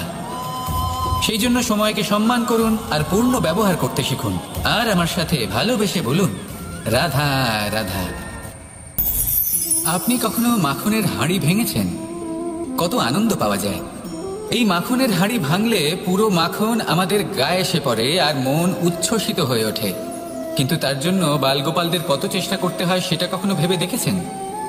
প্রথমে বড়ই পরিশ্রম করে একের ওপর এক সাবধানে ওপরে চড়তে হয়, তারপরে ভারসাম্য বজায় রাখতে হয়, পড়ে গেলে হবে না। তারপর এই হাতের দ্বারা সেই মাখনের হাঁড়ি ভাঙতে হয়, তখন মাখন পড়ে। এবার এরকমই কিছু আমাদের জীবনে আমাদের সাথেও হয়। এবার আপনি বলবেন যে মাখনের হাঁড়ি ভাঙার এই প্রক্রিয়া, তার সাথে জীবনের কি সম্পর্ক থাকতে পারে? আসলে আমাদের মনের মাঝেও একটা হাঁড়ি রয়েছে, অহংকারের হাঁড়ি। আর এই অহংকারের হাঁড়ি যখন ভেঙে যায়, তখন প্রসন্ন হবার আনন্দ চতুর্দিকে ছড়িয়ে পড়ে। এই মন, এই আত্মা, এই দুই প্রসন্ন হয়ে যায়। কিন্তু তার জন্য আপনাদেরকেও বালগোপালের মতো চেষ্টা করে যেতেই হবে, ভারসাম্য বজায় রাখতেই হবে মনের মাঝে এবং এই বুদ্ধিতে, ভালো এবং মন্দের মধ্যে, লোভ এবং পরমার্থের মধ্যে। আর তারপর নিজে হাতে অহংকারের এই হাঁড়ি ভেঙে দিতে হয়। দেখুন, যদি ঈশ্বরের সঙ্গ লাভ করতে চান তাহলে অহংকারের এই হাঁড়ি ভাঙতেই হবে। আসুন আর আমার সাথে ভালোবেসে বলুন, রাধা রাধা। এই সংসারে বড়ই বিচিত্র এক শব্দ আছে, মূল্য। এর প্রয়োগ আমরা জীবনেও করে থাকি, আবার ব্যবসাতেও করে থাকি। একজন উদ্যোগপতি সবসময় বলেন, ব্যবসার মূল্য সবসময় উচ্চমান হওয়া উচিত, তাতে লাভ বেশি। অন্যদিকে আরেকজন ব্যক্তি যিনি পরোপকারী, যিনি ঈশ্বরের দর্শনের অভিলাষী, তিনি বলেন জীবনের মূল্য সব থেকে উচ্চমান হওয়া উচিত। অনেক সময় মানুষ কি করে থাকেন, ব্যবসার এই মূল্য তা উচ্চতার শিখরে পৌঁছানোর লোভে জীবনের মূল্য নামিয়ে ফেলেন। যেখানে এই সমগ্র সংসার প্রেমের দ্বারা চালিত হয়, প্রেমই হলো এই সংসারের আধার। এবার যদি আপনি প্রেম করতে শিখে যান, তাহলে ব্যবসাতে নিশ্চিত রূপে লাভের সাথে সাথে কীর্তি এবং যশ লাভও করতে পারবেন। তা আমি নিশ্চিত রূপে বলতে পারি, কারণ ব্যবসাতে ওঠা নামা এসব চলতেই থাকে। জীবনকে আপনি যদি একবার উচ্চতায় নিয়ে যেতে পারেন, তাহলে তা কখনোই নামবে না। আসুন আর আমার সাথে ভালোবেসে বলুন, রাধা রাধা। মানুষের দুটো রূপ রয়েছে, এক আমাদের এই মুখ, যা শুধুই চোখে দেখা যায়, আর দ্বিতীয় আমাদের এই মন, যা শুধুমাত্র অন্তরাত্মা দ্বারা দেখা যায়। এবার আমাদের এই মুখ, তা ঈশ্বর সকলকেই আগে থেকেই প্রদান করেছেন, কিন্তু এই মন কেমন হবে তা আমাদের জীবনের অনুভূতি এবং আমাদের জীবনের লক্ষ্য এগুলি সুনিশ্চিত করে। অর্থাৎ নেত্র দিয়ে দেখা যায় আমাদের এই মুখ, তা শুধুই এই কারণে প্রয়োজন যাতে সংসার আমাদের দেখতে পায়, আমাদের চিনতে পারে। কিন্তু যদি এই সংসারে আপনি প্রকৃত অর্থে মান সম্মান লাভ করতে চান, তাহলে নিজের অন্তরাত্মাকে আপনাকে বিকশিত করতেই হবে। দেখুন, কথায় আছে, এই যে অসুর, তা শারীরিকভাবে উপস্থিত নয়, তা মনের মধ্যে থাকে। যদি এই মন থেকে অসুরকে বের করে দেওয়া যায়, তাহলে শরীরে তা উপস্থিত থাকবেই না। তাই মনকে শুদ্ধ করুন আর আমার সাথে ভালোবেসে বলুন, রাধা রাধা। জীবনে সবসময় সেটা হয় না যা আমরা চাই, তেমন ভাবে হয় না যেমন ভাবে আমরা চাই। এবার তাতে আমরা দুঃখ পাই, নিরাশ হয়ে পড়ি, ভাগ্যকে দোষ দিই অথবা অন্য কাউকে বা নিজেকে। কিন্তু সত্যটা কি সেটা আমাদের জানতে হবে। এই সংসার নির্মিত হয়েছে পাহাড় দ্বারা এবং পাথর দ্বারা, তাই প্রত্যেক স্থানে ছোট ছোট ছোট ছোট নুড়ি পাথর তো অবশ্যই থাকবে। এগুলো এড়িয়ে যাওয়া সম্ভব নয়, আর এই কথাটা আমরা সকলে জানি। এবার এইভাবেই আমাদের জীবনে নানান রকমের সমস্যা লেগেই থাকে। এর হাত থেকে কোনোভাবেই নিস্তার পাওয়া সম্ভব নয়। একটা সমস্যা এড়াতে যান, দ্বিতীয় চলে আসবে, দ্বিতীয় সমস্যা এড়াতে যান, তৃতীয় চলে আসবে। কিন্তু সমস্যা জীবনে থাকবেই, আর আপনাকে সাহায্য করার জন্যই থাকবে কোনো না কোনো রূপে। আপনার চারপাশে পাথর আছে, এটা আপনার উপর নির্ভরশীল আপনি কি করবেন, কোন পথে অগ্রসর হবেন এবং কিভাবে অগ্রসর হবেন। এবার দেখুন, এটা তো সবসময় সম্ভব নয় যে আপনার পদতলে ফুলের চাদর থাকবে, এটা তো অসম্ভব। সেই জন্য উচিত এটাই হবে যে আপনি পাদুকা পরিধান করে জীবনে অগ্রসর হন। এর সারমর্ম এটাই, যখনই জীবনে সমস্যা আসবে দৃঢ় হয়ে সম্মুখীন হন এবং এটা বোঝার চেষ্টা করুন যে এই সমস্যা জীবনে কেন এলো, কি শিক্ষা দিয়ে গেল। আপনার মধ্যে দোষ অবশ্যই থাকবে, তাকে গুণে পরিবর্তিত করুন। এই জীবন আরো বেশি সহজ সরল হবে এবং প্রসন্ন হয়ে বলবে, রাধা রাধা। প্রত্যেকটা মানুষ আলাদা হয় আর অত্যন্ত বিশেষ হয়। প্রত্যেক মানুষ ভিন্ন ভিন্ন পরিবেশে পালিত হয়, বড় হয়। প্রত্যেকের নিজস্ব চিন্তা ভাবনা থাকে, নিজস্ব বিচারধারা থাকে। যখন অনেক ভিন্ন বিচারধারা একত্রিত হয়ে যায় তখন শুরু হয় বিবাদ। এবার এই বিবাদের সময় আপনি দেখবেন দুই ব্যক্তি যাদের মধ্যে এই বিবাদ হচ্ছে সবসময় এটা প্রমাণ করতে চান যে তার সামনের ব্যক্তি এবং তার ভাবনা, তার বিচারধারা বা তার বক্তব্য হলো অনুচিত। এবার এটাই যদি প্রেমপূর্বক রূপে আপনি ভেবে দেখতে চেষ্টা করেন যে সামনের ব্যক্তিটির বক্তব্য, তার মানসিকতা আসলে কি, তাতে উচিত ঠিক কি, সেটা আমরা বুঝতে পারি। একদিকে হলো এই বিবাদ যা আপনাকে সামনের ব্যক্তিটিকে অনুচিত প্রমাণ করতে বাধ্য করে, আর অন্যদিকে হলো প্রেম যা সামনের ব্যক্তিটির যুক্তি বুঝতে সাহায্য করে, তাতে উচিত কি রয়েছে সেটা বুঝতে বাধ্য করে, তাকে মহান হয়ে ওঠার পথে অগ্রসর হতে বাধ্য করে। তাই এই বিবাদকে ত্যাগ করুন আর প্রেমকে আপন করে নিন, আর এই প্রেম ভাব নিয়ে বলুন, রাধা রাধা। দু রকমের প্রাকৃতিক বেগ থাকে। প্রথম হলো বর্ষা। যখন এর বর্ষণ হয় তখন মাটিকে শীতল করে নতুন ফসল ফলায়। আর দ্বিতীয় হয় পবন, যা আমাদের সর্বদা শ্বাসবায়ু প্রদান করে। অশান্ত এই মনকে শান্তি প্রদান করে, এই ক্লান্ত শরীরে স্ফূর্তি প্রদান করে। আমাদের জীবনে যত আবেগ আছে তা হয় বর্ষার মতো হওয়া উচিত, নয় হওয়া উচিত পবনের মতো। ক্রোধ, মতভেদ, বিবাদ এগুলো হওয়া উচিত বর্ষার মতো, অর্থাৎ কিছু সময় পরে যেন এরা নিজে থেকেই ছিন্ন ভিন্ন হয়ে চলে যায়। আর যদি পবনের মতো কোনো আবেগ থাকা উচিত তা হলো প্রেম, যা সর্বদা শ্বাসবায়ু প্রদান করে, সবসময় সাথে থাকে। একে আমরা অনুভব করতে পারি না, কিন্তু এ আমাদের অনুভব করার জন্য প্রাণবায়ু প্রদান করে। আর যখন চক্রবাতের মতো সে ভয়ঙ্কর হয়ে ওঠে তখন সমগ্র সংসার বদলে দেয়। এর সারমর্ম একটাই, শক্তি। মতভেদ, ক্রোধ, বিবাদের মধ্যে নেই। শক্তি যদি থাকে তা আছে প্রেমের মধ্যে। তাই এই প্রেমকে মনের মধ্যে রাখুন আর আমার সাথে বলুন, রাধা রাধা। আপনি এটা শুনে থাকবেন যে ছোট্ট একটা বালক সে ঈশ্বরের প্রতিরূপ হয়, কিন্তু এমন কেন বলা হয় তা কি আপনি কখনো ভেবে দেখেছেন? আমি আপনাকে বলছি, কোন একটা ছোট্ট বালককে দেখুন, সে কি করে? সকলকে সমান চোখে দেখে।